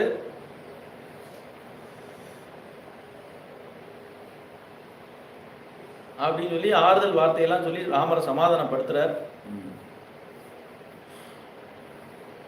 அங்க பார்த்தா யாரோ ராட்சசா சீதைக்காக சண்டை போட்ட மாதிரியும், அவ அங்க சண்டை போட்டுன்னு அவ ரத்தம்லாம் சிந்தி இருக்காங்க. அதை பார்த்துட்டே போறா. அங்க போய் பார்த்தா அங்க ஏதோ ஒரு பிராணி இருக்கிறது தெரியறது இவாளுக்கு, தள்ளி இருந்து பார்க்கும்போது. அது ராட்சசன் தான் நினைக்கிறா முதல்ல. பக்கத்துல போய் பார்த்தா ஜடாயு. கதற ராமர், என்ன ஆச்சு அப்படின்னு. அவர் தான் சொல்றார், இந்த ராவணன் சீதையை வந்து அபகரிச்சுன்னு போயிட்டான். நான் என்னோட சக்தி எவ்வளோ உண்டோ அவ்வளோவாலையும் நான் முயற்சி பண்ணி பார்த்தேன், ஆனால் தடுக்க முடியல. என்னோட பட்சம் 2ஐயும் வந்து வெட்டிட்டான். நிகிருத்த பட்சம் ருதிராபசிக்தம் சகிருத்ர ராஜம் பரிரப்ய ராமா குவ மைதிலி பிராண சமாமமேதி விமுச்சிய வாஜம் நிபபாத பூமோ. நீ எந்த ஒரு மருந்து எந்த ஒரு மூலிகை அந்த சீதை அதை தேடின்னு வரையோ அந்த சீதையை ராவணன் கொண்டு போயிட்டான்பா. ஆனா நீ கவலைப்படாத. விப்ரநஷ்டம் தனம் விப்ரம் தத் சுவாமி பிரதிபத்தியதே விந்தோ நாம முகூர்த்தோயம் சச்சகாகுஸ்த நாபுத. விந்தம்ங்கிற முகூர்த்தத்துல தான் தூக்கின்னு போயிருக்கான். அந்த முகூர்த்தத்துல யார் எதை கொண்டு போகலாம் அது சுவாமியே வந்து சேர்ந்துடும். அதனால நீ கவலைப்படாத, சீதை உன்னையே வந்து சேருவா, நீ கவலைப்படாத அப்படின்னு சொல்லி சொல்றதான். ராமர்ட்ட இந்த விஷயத்தை சொல்றதுக்காக தான் உயிரை வச்சுட்டு இருந்தது. ஏன்னா சீதாதேவி அப்படி மங்களாசாசனம் பண்ணியிருக்கா. அந்த பலத்துல இருந்துதான் இவ்வளவு நாழி. ப்ரூஹி ப்ரூஹி தி ராமஸ்ய ப்ருவாணஸ்ய கிருதாஞ்சலேகே. தன்னோட அப்பா போனப்ப என்ன துக்கத்தை அடைஞ்சாலோ அவ்வளவு துக்கம் இப்ப வருதான் அவருக்கு. இந்த ஜடாயு உயிரை விட்டுட்டு ராமர் மடியில. இந்த ஜடாயு வந்து அப்படியே விட்டுட்டு போல அவரே எடுத்து என்ன சம்ஸ்காரம் பண்ணுமோ அவ்வளவும் பண்றப்ப லக்ஷ்மணர் கொண்டு விறகு எடுத்துன்னு வர சொல்றார். அவரே அந்த மரத்தை ரெண்டையும் சேர்த்தா வந்து நெருப்பு வருமா காட்டுல. அதுக்கு ஒரு மரம் உண்டு. அந்த மரத்தை எடுத்து நெருப்பு உண்டாக்குறார் அவரே. அவர் அந்த ஜடாயுக்கு பண்ண வேண்டிய சம்ஸ்காரம்லாம் தானே பண்றாரு. இங்க ரொம்ப மரியாதை ரொம்ப துக்கத்தோட அந்த சம்ஸ்காரத்தை பண்ணி முடிக்கிறார்.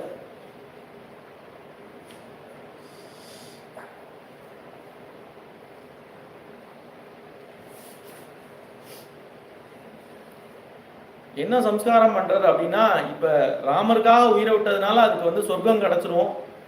அதுக்கே சொர்க்கம் கிடைச்சிரும். ஆனா இப்ப அத மாதிரி சம்ஸ்காரம் இல்லையா.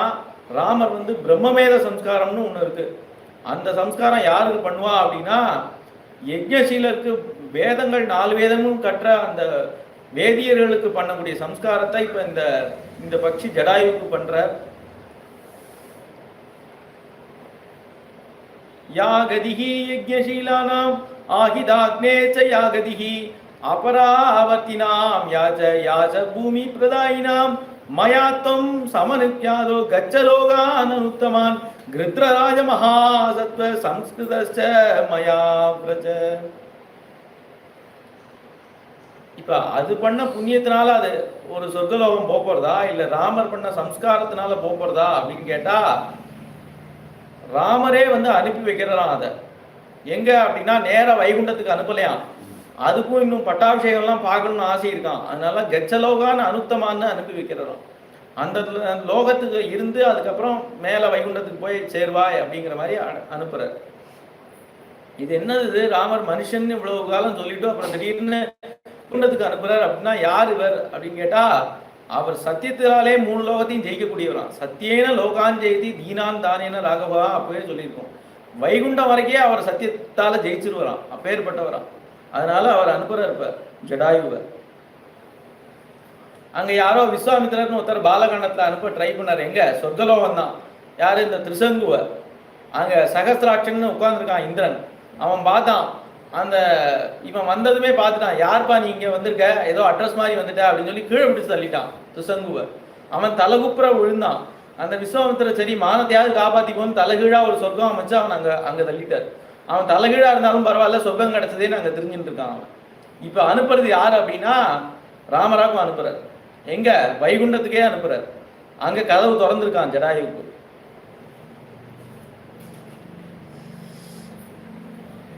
மேல அங்கிருந்து கிளம்புறா.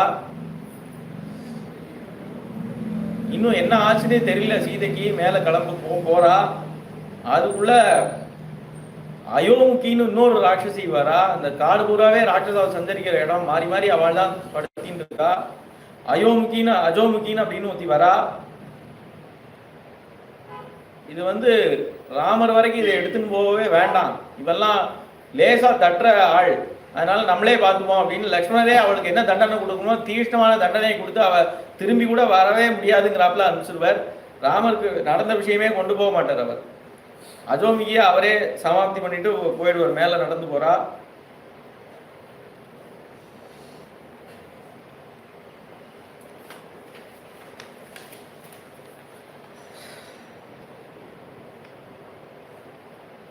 நடந்துட்டே இருக்கா. திடீர்னு 2 கையால யாரோ ராமலட்சுமணா நெருக்கிற மாதிரி இருக்கான்.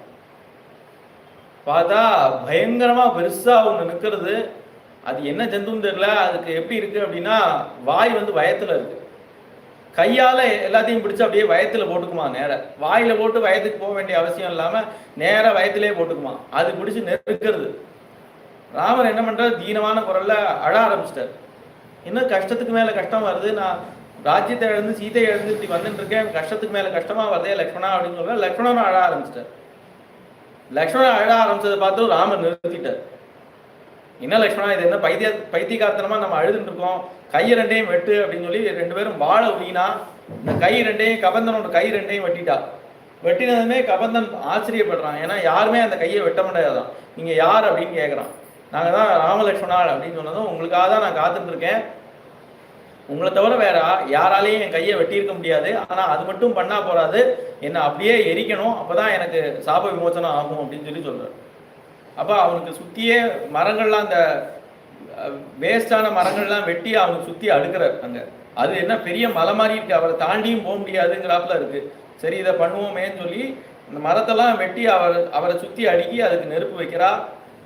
நெருப்பு வச்சோடனே அதுலேருந்து ஒரு கந்தர்வன் வெளியில வரான், சாப விமோசனமாகி.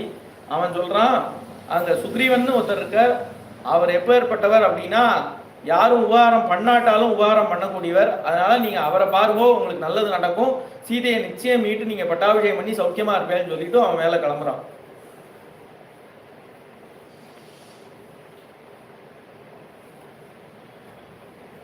கிளங்கினா அங்கதான் வந்து சபரியோட ஆசிரமம் இருக்கான்.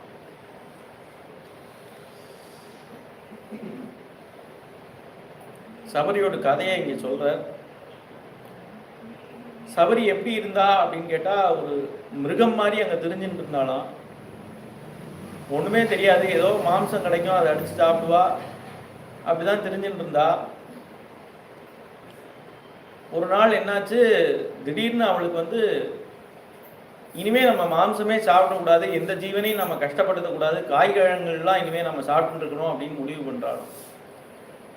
அப்புறம் அவளுக்கே ஆச்சரியமா இருக்கு, எப்படி இப்படி நமக்கு தோணித்து, நமக்கு இப்படி தோணாதே, தோன்றதா இருந்தா இத்தனை வருஷத்துல தோணிருக்கணுமே, எப்படி இப்படி தோணித்து அப்படின்னு கேட்டா அந்த சன்னிவேஷமே அப்படி இருக்கான். என்னன்னு பார்த்தா, சிம்மமும் யானையும் விளையாடிட்டு இருக்கு, புலியும் மானும் அங்க சேர்ந்து தண்ணி குடிச்சுட்டு இருக்கு. இதை மாதிரி எதெல்லாம் வந்து அடிச்சு சாப்பிடக்கூடியதோ அதெல்லாம் சேர்ந்து விளையாடிட்டு இருக்கு. இது என்னது இது அப்படின்னு பார்த்தா, அகிம்சா அந்த இடத்துல அப்படி பிரதிஷ்டை ஆயிருக்கான்.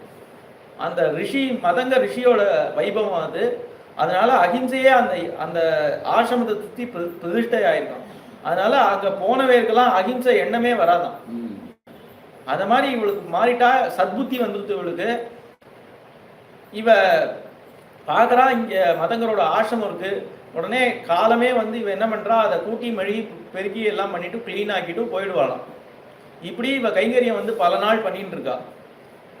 அந்த ரிஷி வந்து கவனிச்சுட்டார், இது யார் இது கைங்கரியம் பண்றா, இவள் எதுக்கு ஏதாவது அனுகிரகம் பண்ணுமே அப்படின்னு சொல்லி. ஏன்னா இதே மாதிரி வந்து திருமணி ஆழ்வாருக்கு ஒரு வைபவம் நடக்கிறது, அங்கேயும் இது மாதிரி ஒரு கைங்கரியம் பண்றா. அவளை கூப்பிட்டு கேட்குற, அவள் என்ன சொல்றா, எனக்கு இளமை வேணும் அப்படின்னு சொல்றா. அவளுக்கு வந்து இளமையை கொடுத்துட்டார். அதாவது யார் பார்த்தாலும் அவள் இளமையா தெரியவா, அது மாதிரி ஒரு வரத்தை கொடுத்துட்டார். அது மாதிரி ஏதாவது வேணும்னா நம்ம சபரி கொடுத்துடலாம் அப்படின்னு சொல்லி, இது யார் இந்த கைங்கரியம் பண்றா அப்படின்னு கண்டுபிடிக்கோ அப்படின்னு சொல்லி சொல்ற. அவ வந்து பார்க்குறா, இது யார் பண்றானே கண்டுபிடிக்க முடியல. அப்புறம் அவ கைங்கரியம் பண்ற சமயம் எதுன்னு கண்டுபிடிச்சு அந்த சமயம் ஒளிஞ்சு நின்று பார்க்குறாளாம். இந்த சபரி தான் பண்றா அப்படின்னோடனே அந்த சபரிகிட்ட போய் நின்றுட்டா. இவ வந்து நிற்கிறத பார்த்து இது வரைக்கும் யாரையுமே பார்க்கல, அவ யாரும் இல்லாத சமயம் கைங்கரியம் பண்ணிட்டு போயிடுவாளாம். இப்போ இவ வந்து நிற்கிறத பார்க்குறா. பார்த்ததுமே பயம் வந்துருத்து, நான் ஒன்றும் செய்யலை சாமி, என்னை விட்டுருங்கோ, நான் இனிமேல் செய்ய மாட்டேன், இந்த பக்கமே வரமாட்டேன், என்னை விட்டுருங்கோ. பயப்படாதே, உங்களை ரிஷி அழைச்சின்னு வர, மதங்கர் அழைச்சின்னு வர சொன்னார், அப்படி குருநாதர் அழைச்சின்னு வர சொன்னார் அப்படின்னு சொல்லி சொல்றா. இல்லை சாமி, வேண்டாம் சாமி, நான் போயிடுறேன், இனிமேல் இந்த தப்பு பண்ண மாட்டேன், ஏதோ தெரியாமல் பண்ணிட்டேன் அப்படிங்கிறா. இல்லை நீ பயப்படாதே வா அப்படின்னு சொல்றார். சொன்னா அங்க உள்ள உட்காந்துக்கிறான் மதங்கர். எப்படி ஜொலிக்கிறார் அப்படின்னா, இப்ப காலம்புற சூரியன் பிரகாசமானா எப்படி இருக்கும் அதை மாதிரி இருந்தான் அந்த ஆசிரமத்துக்குள்ள நுழையும் போது. ஆனா அவர் பார்க்க அப்படி தகதகன்னு இருக்கிறதே தவிர ரொம்ப சாஃப்டா பேசுறான், ரொம்ப மிருதுவா பேசுறான். என்னம்மா நீ என்ன கைங்கரியம் பண்ற, ரொம்ப நன்னா பண்ற, அதுக்கு சொல்லதான் கூப்பிட்டேன், நீ பயப்படாத, அப்படின்னு அவன் இன்னும் பயந்துன்னு தான் இருக்கா. நீ பயப்படாத, நீ கைங்கரியம் பண்ற, உனக்கு என்ன செய்யணும், உனக்கு என்ன வேணும் அப்படின்னு கேட்குற. இந்த மூடத்துக்கு ஒன்றும் தெரியாது சுவாமி, இது வந்து ஒரு ஒரு ஜடம், இதுக்கு ஒன்றுமே தெரியாது, இதுக்கு ஏதோ தெரியும்னு நினச்சி நீங்கள் கேட்குறேன் என்ன வேணும்னு, ஆனால் இதுக்கு ஒன்றுமே தெரியாது அப்படின்னு சொல்லிடுவா. நான் இனிமேல் இந்த பக்கம் வரல, நான் ஏதோ தெரியாமல் பண்ணிட்டேன் அப்படின்லாம் சொல்கிறா. இல்லை உன் கைங்கரியம் நன்னா இருக்கு, நீ தொடர்ந்து பண்ணு அப்படின்னு சொல்கிற. அவள் இனிமேல் தைரியமாகவே கைங்கரியம் பண்ண ஆரம்பிச்சிட்டா. ரொம்ப அழகாக கைங்கரியம் பண்ணுறாங்க. அது குரு சேவை ஒன்று தான் பண்ணிட்டு இருக்கா அவள். இவர் அங்கே காலக்ஷேபம் நடத்திட்டு இருக்கார். அந்த வேதாந்தம் விஷயம் அதெல்லாம் வந்து முதல்ல புரியாமல் இருந்தது, அப்புறம் கொஞ்சம் கொஞ்சமாக அவளுக்கு புரிய ஆரம்பிச்சது. இவளே வந்து ஒரு ஞானி ஆயிட்டா. ஒரு நாள் என்னாச்சு, அந்த சிஷ்யாலெலாம் நிற்கிறா, ஒவ்வொருத்தரா அந்த ரிஷிகிட்ட போயிட்டு வரா. இவ பார்க்குறா, இவளுக்கு ஒன்றும் புரியல. அப்போ கேட்குறா என்ன அப்படின்னு. இன்னைக்கு நம்ம குருநாதர் பரலோகம் போகிறார் அப்படிங்கிறா. அவள் கதற ஆரம்பிச்சிட்டா. நான் என்னைக்கு இனிமே எப்போ இந்த திருமுகத்தை பார்ப்பேன், எப்போ இந்த ரிஷிக்கு கைங்கரியம் பண்ணுற பாக்கியம் எனக்கு கிடைக்கும், எப்படி ஏன் இப்படி அப்படின்னு சொல்லி அவள் பார்த்துட்டு இருக்கா. இவர் ஒவ்வொருத்தருக்கா வந்து அனுகிரகம் பண்ணிட்டு இருக்கிறான் சிஷ்யாளுக்கெல்லாம். ஒவ்வொரு சிஷ்யாலும் ஒவ்வொன்றும் அவர்கிட்ட பிரார்த்தனை பண்ணிக்கிறா, அதை பூரா அனுகிரகம் பண்ணுறார். ஒரு சிஷ்யர் அவர் கோத்திரத்தை சொல்லி தான் கூப்பிடுவார். ஏ கௌதமா அப்படின்னு சொல்லி கூப்பிடுறார் ஒருத்தரை. அவர் என்ன வேணும்னு கேட்குறார். எனக்கு வந்து எந்த சதஸுக்கு போனாலும் பாக்கியார்த்தம் பண்ணால் நான் தான் அதில் ஜெயிக்கணும், அது மாதிரி அனுகிரகம் பண்ணுங்கன்னா அது மாதிரி அனுகிரகம் பண்ணியாச்சு. அப்புறம் இன்னொருத்தரை கூப்பிடுறார், அவர் அஷ்டமா சித்தியும் வேணும் அப்படிங்கிறார். சரி இந்தா உப்மா, அனிமா கரிமா லகிமா உப்மா எல்லாம் உனக்கு கொடுத்தாச்சு வச்சுக்கோ அப்படின்னு சொல்லி கொடுத்துட்றாரு. அடுத்தது ஒருத்தருக்கு வந்து எனக்கு சாஸ்திரங்கள்ல எனக்கு நான் நிபுணனா இருக்கணும், அவ்வளவு சாஸ்திரமும் எனக்கு தெரிஞ்சிருக்கணும் அப்படிங்கிற. சரி இந்தா வச்சுக்கோ அப்படின்னு சொல்லி கொடுத்தாச்சு. ஆனா அவர் பெரிய நிதி ஒண்ணு வச்சுட்டு இருக்கிறான், அதை கொடுக்கறதுக்கு ஆள் இல்லையேன்னு கண்ணீர் விடுறாரு. அப்பதான் இந்த சபரியோட நினைவு வந்தது. அந்த சபரியை கூப்பிடுங்க அப்படின்னு சொல்லி கூப்பிடுறாரு. கூப்பிட்டா அவ வந்து நிற்கிறான். உனக்கு என்னமா வேணும் அப்படின்னு கேட்குற. சாமி நான் அன்னைக்கு வந்தேன் முதலாக உங்களை பார்க்கறதுக்கு, அன்னைக்கும் நீங்கள் இதே கேள்வி தான் கேட்டேன், அன்னைக்கும் எனக்கு ஒன்றும் தெரியாது, இன்னைக்கும் எனக்கு ஒன்றும் தெரியாது, நீங்கள் பார்த்து என்ன கிருபை பண்ணுறீங்களோ அதை பண்ணுங்கோ அப்படின்னு சொல்லிடுவோம். அப்போ இது வந்து உத்தமமான ஜீவன் அப்படின்னு தெரிஞ்சுருவார். தனக்கு ஒன்றும் வேண்டாம், நீங்கள் பார்த்து அனுகிரகம் பண்ணுவோம் அப்படின்னு குரு சேவையே லட்சியம்னு இருந்தா அப்படின்னா அவள் தான் உத்தமமான ஜீவனம். அந்த ஜீவனுக்கு தான் இந்த நிதியை கொடுக்கணும் அப்படின்னு சொல்லி பக்கத்தில் கூப்பிடுறார். பக்கத்தில் கூப்பிட்டு ராம ராம ராம ராம ராம ராம ராம ராம ராம ராம ராம ராம அப்படின்னு சொல்லி உபதேசம் பண்றார். இவ உடனே கேட்குறா, இது என்னது, என்ன மந்திரம் இது, இதை சொல்ல எனக்கு அதிகாரம் உண்டா, இது நான் சொல்லலாமா? உடனே சொல்ற, அதிகாரமா? நோ தீட்சாம் நச்ச தட்சிணாம் நச்ச புரஸ்ஸரியாம் அநாகீக்ஷதே மந்த்ரோயம் ரசனாஸ்திகேவ பலதி ஸ்ரீராமநாமாத்மகா. நோ தீட்சாம் நச்ச தட்சிணாம், இதுக்கு ஒண்ணுமே நியமமே கிடையாதுமா. யார் வேணா சொல்லலாம், எப்ப வேணா சொல்லலாம். சரி இது என்ன, இதுக்கு என்ன அர்த்தம் அப்படின்னு கேட்கிறா. அது எதுக்கு உனக்கு? இந்த அர்த்தம் ஒரு நாளைக்கு உன்னை தேடின்னு வரும். சபரி வீடு எங்க அப்படின்னு விசாரிச்சுன்னு உன்னை தேடி வரும் அப்படிங்கிற. நீங்க போறேலே, என்னை விட்டு போறேலே அப்படின்னு சொல்லி ரொம்ப துக்கப்படுறா. அதுக்கு சொல்ற, நான் இங்கேதான் இருக்கேன், அதோட சூச்சனைகள் உனக்கு தெரியும் அப்படின்னு சொல்லி சொல்ற. சொல்லிட்டு மேல கிளம்புற மதங்க ரிஷி மேல கிளம்பிட்டார். அந்த அக்னிக்கு வந்து எதுவும் இண்டளமே போடலை. இத்தனை வருஷமா 12 வருஷம் ஆச்சு. ஆனா அந்த அக்னி அப்படியே இருக்கு அணையாம. அதுல இருந்து அந்த ரிஷி அங்கதான் இருக்காரு அப்படின்னு அவளுக்கு ஏதாவது மனசுல அவரை பார்க்கணும்னு தோணுனா அவர் இருக்கிற சூச்சனைகள்லாம் அங்க தெரியுமா. சபரிக்கு மட்டும் அந்த அனுகிரகத்தை பண்ணிட்டு மேல கிளம்புறாரு. யாரோ ராமன் வருவார்னு சொல்லியிருக்காளே, நம்ம குருநாதர் சொல்லியிருக்கார், அப்பேற்பட்ட வாக்கு சத்தியம்னா. அதனால அவ என்ன பண்றா, ஒவ்வொரு நாளும் ராமர் வந்தா என்னென்ன கைங்கரியம் பண்ணுமோ அதை ஒவ்வொரு நாளுமே பண்ணிட்டு இருக்காளாம். முதல் நாள்ல இருந்தே பண்ணிட்டு இருக்காளாம். அவ இன்னைக்கு வருவாரா நாளைக்கு வருவாரா அப்படின்னு அவருக்கு என்ன பண்ணணும்னா வாச தெளிச்சு மெழுகி சாணியால மெழுகி அதை கோலம் போட்டு அவருக்கு என்ன வரவேற்பு பண்ணுமோ அதெல்லாம் பண்ணிட்டு உள்ள பழங்கள்லாம் பறித்து வச்சுருப்பானா.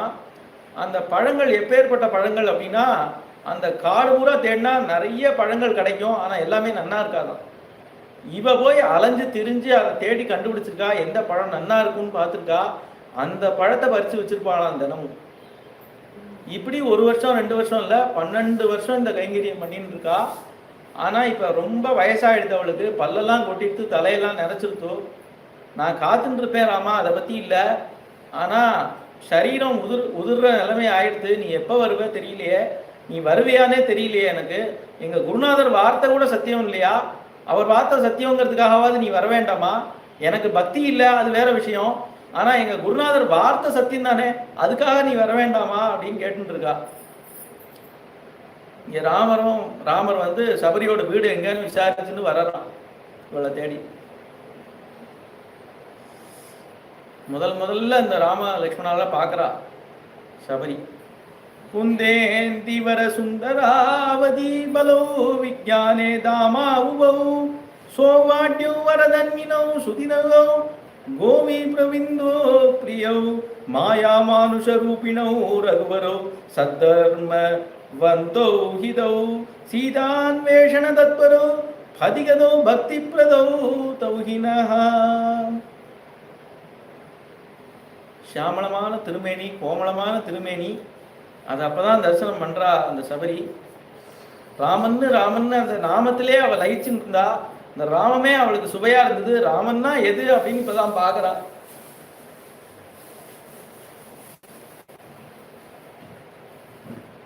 தர்மத்தை ரட்சிக்க தான் அந்த கோதண்டம் வச்சுருக்கிறான். அந்த கோதண்ட பாணியா இப்ப தரிசனம் கொடுக்கிறார்.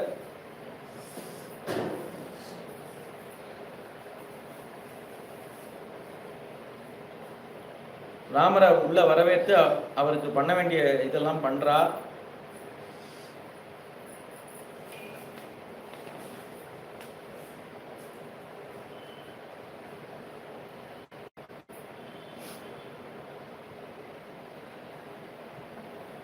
ராமர் வந்து காலை உள்ள இழுத்துக்கிறலாம், இங்க பாத பூஜை பண்ணணும், அது நீங்க அதை பண்ணக்கூடாது, இது என்ன திருப்படி, நீங்க யாருங்கிறது எனக்கு தெரியும் அப்படிங்கிறான். ஏன்னா அவர் குரு சொல்லியிருக்கிறான், அவளுக்கும் ஞானம் இருக்கான் அவரை புரிஞ்சுக்கிற அளவுக்கு. அதனால ராமரை உட்காத்தி அவளே பாத சேவை பண்றா. லக்ஷ்மணரையும் உட்கார சொல்றா, லக்ஷ்மணருக்கும் அந்த பாத பூஜை பண்றா.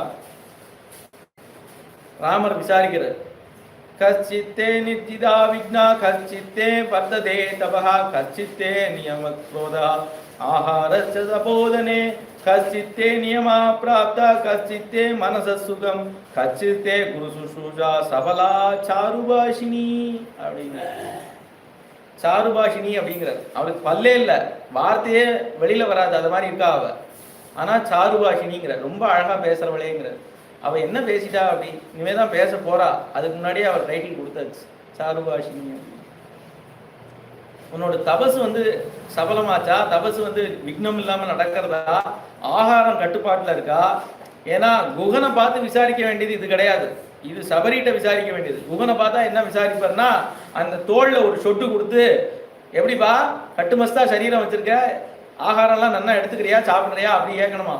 இங்க கேட்கும் போது என்ன கேட்கணும்னா, ஆகாரம்லாம் கட்டுப்பாட்டுல இருக்கா, உன்னோட தபசு விக்னம் இல்லாம நடக்கிறதா, எப்படி இருக்க அப்படின்னு சொல்லி கேட்கறது. உனக்கு குரு சுஷ்ரூஷை பண்ணிட்டு இருந்தே, அது சபலமாச்சா, குரு சுஷ்ரூஷை நன்னா நடக்கிறதா அப்படின்னு கேட்கிறாரு. அவ பதில் சொல்றா, இல்ல ஏதோ எங்க குருநாதர் சொன்னார், யாரோ ராமரா வருவாராம் இப்படிலாம் சொன்னார் அப்படின்னு சொல்லி ராமட்டே பதில் சொல்லலையா. அவ என்ன சொல்றா, ஆத்ய பிராப்தா தபசித்திகி தவ சந்தர்ஷனான்மயா ஆத்யமே சபலம் தப்தம் குருவஸ்ய சுபூஜிதாக. இன்னைக்கு சபலமாச்சு, எனக்கு எங்க குருநாதர் சொன்ன வார்த்தை இன்னைக்கு சத்தியமாச்சு, என்னோட தபசும் சபலமாச்சு, என் ஜென்மா கிருதார்த்தம் ஆயிடுச்சு அப்படிங்கிறார். ஆத்யமே சபலம் ஜென்ம ஸ்வர்கஸ்சைவ பவிஷ்யதி त्वयि தேவவரே ராம பூஜிதே புருஷர்ஷப. எவ்வளவு தைரியம் அவளுக்கு. ராமாவதாரம் பிரம்மா வந்து நாளைக்கு சொல்ல போறார், நீ வந்து மகாவிஷ்ணு அப்படின்னு சொல்ல போறார். அவர்கிட்ட பதில் என்ன சொல்றார் ராமர் அப்படின்னு கேட்டா, நான் வந்து தசரதன் பிள்ளைனா, நீங்க என்ன பார்த்து ராமர்னு சொல்றேன், ஆத்மானம் மானுஷம் மன்யே அப்படின்னு சொல்ல போறாரு. யார்கிட்ட? பிரம்மாட்ட. இப்ப சொல்றா, त्वयि தேவவரே ராம நீர் தேவன் எனக்கு தெரியும், தேவர்களுக்கெல்லாம் தலைவன் அப்படிங்கிறது எனக்கு தெரியும் அப்படிங்கிறார். மயாது விவிதம் மன்யம் சஞ்சிதம் புருஷர்ஷப தவார்த்தே புருஷ வியாக்ர பம்பாயா தீர சம்பவம். நீங்க போக வேண்டிய இடம் இதுதான், அங்கதான் சுக்ரீவன் இருக்கான், அந்த பம்பா தீரத்துல தான் வந்து இருக்கான், அங்கதான் நீங்க போக வேண்டியது அப்படின்னு சொல்லி சொல்றார். அப்ப பழம் கொடுத்தாலும் ராமருக்கு, ராமர் வந்து யார்கிட்டையுமே இப்படி கை நீட்டி எதுவுமே வாங்க மாட்டார். ஏன்னா அபரிக்கிரக விரதம்னு ஒன்று வச்சுட்டு இருக்கார். சத்திரியனா இருக்கிறதுனாலையும் அவர் இப்ப வனவாசத்துக்கு கிளம்பி இருக்கிறதுனாலையும் யார்ட்டையும் லேஸ்ல கை நீட்டி எதுவும் வாங்க மாட்டார். ஆனா இவளோட பிரேம அந்த பழத்தை வாங்க தன் கை தானே நீள்றதான் ராமரோட கை.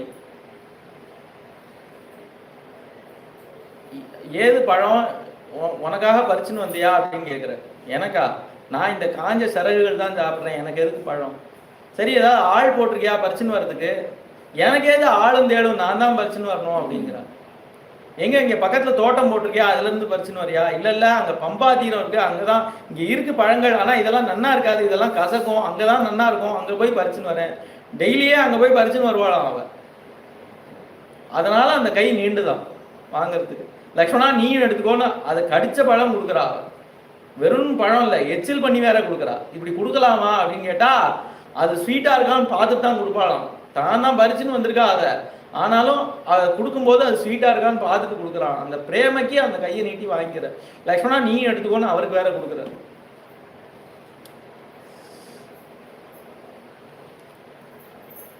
சபரிக்கு வந்து என்ன ஆசை அப்படின்னா தன்னோட குருநாதரை பத்தி சொல்லணும், அதை காட்டணும் அப்படின்னு ஆசை. அதனால தன்னோட குருநாதர் இருக்கிற அந்த இடத்துக்கு அழைச்சின்னு போறா. இதுதான் எங்க குருநாதர் இருக்கிற இடம், இங்க பாருங்க அந்த சாந்தியம் இன்னும் குறையவே இல்லை, அவர் அந்த அக்னி அணையாம இருக்கு, அந்த புஷ்பங்கள்லாம் இன்னும் மலர்ந்து இருக்கு, யாருமே இதுக்கு தன் விடலை, இந்த அக்னிக்கு இந்தளம் போடல, ஆனா அந்த அக்னி அப்படியே இருக்கு, அந்த புஷ்பங்கள்லாம் அப்படியே இருக்கு, எங்க குருநாதர் எப்படி இருக்கார் பாருங்க அப்படின்னு சொல்லி காட்டுறாளாம். காட்டிட்டு என்ன பண்றா, பஸ்மாசனத்துல உட்காந்து தானே தன்னோட சரீரத்தை பஸ்மமாயிட்டு மேல கிளம்புறாளாம். ராமர் வந்து சாட்சி பூதமா நிற்கிறான். இங்க தானே மோட்சத்தை எடுத்துக்கிறா, கொடுக்கல மோட்சத்தை, அவளே எடுத்துக்கிறாளாம். எங்க போறா அப்படின்னு கேட்டா தன்னோட குருட்ட போய் இந்த விஷயத்த சொல்ல போறாளாம். ஏன்னா நீங்க சொன்னபடி அந்த ராமர் வந்தார், அவருக்கு பூஜை பண்ணேன், நான் பாத சேவை பண்ணேன், அவர் என்னோட பூஜையை ஏத்துட்டாரு, அதை சொல்லணுமா குருநாதத்தை போய். அதுக்காக தன்னோட குருவை தேடி போறாளாம்.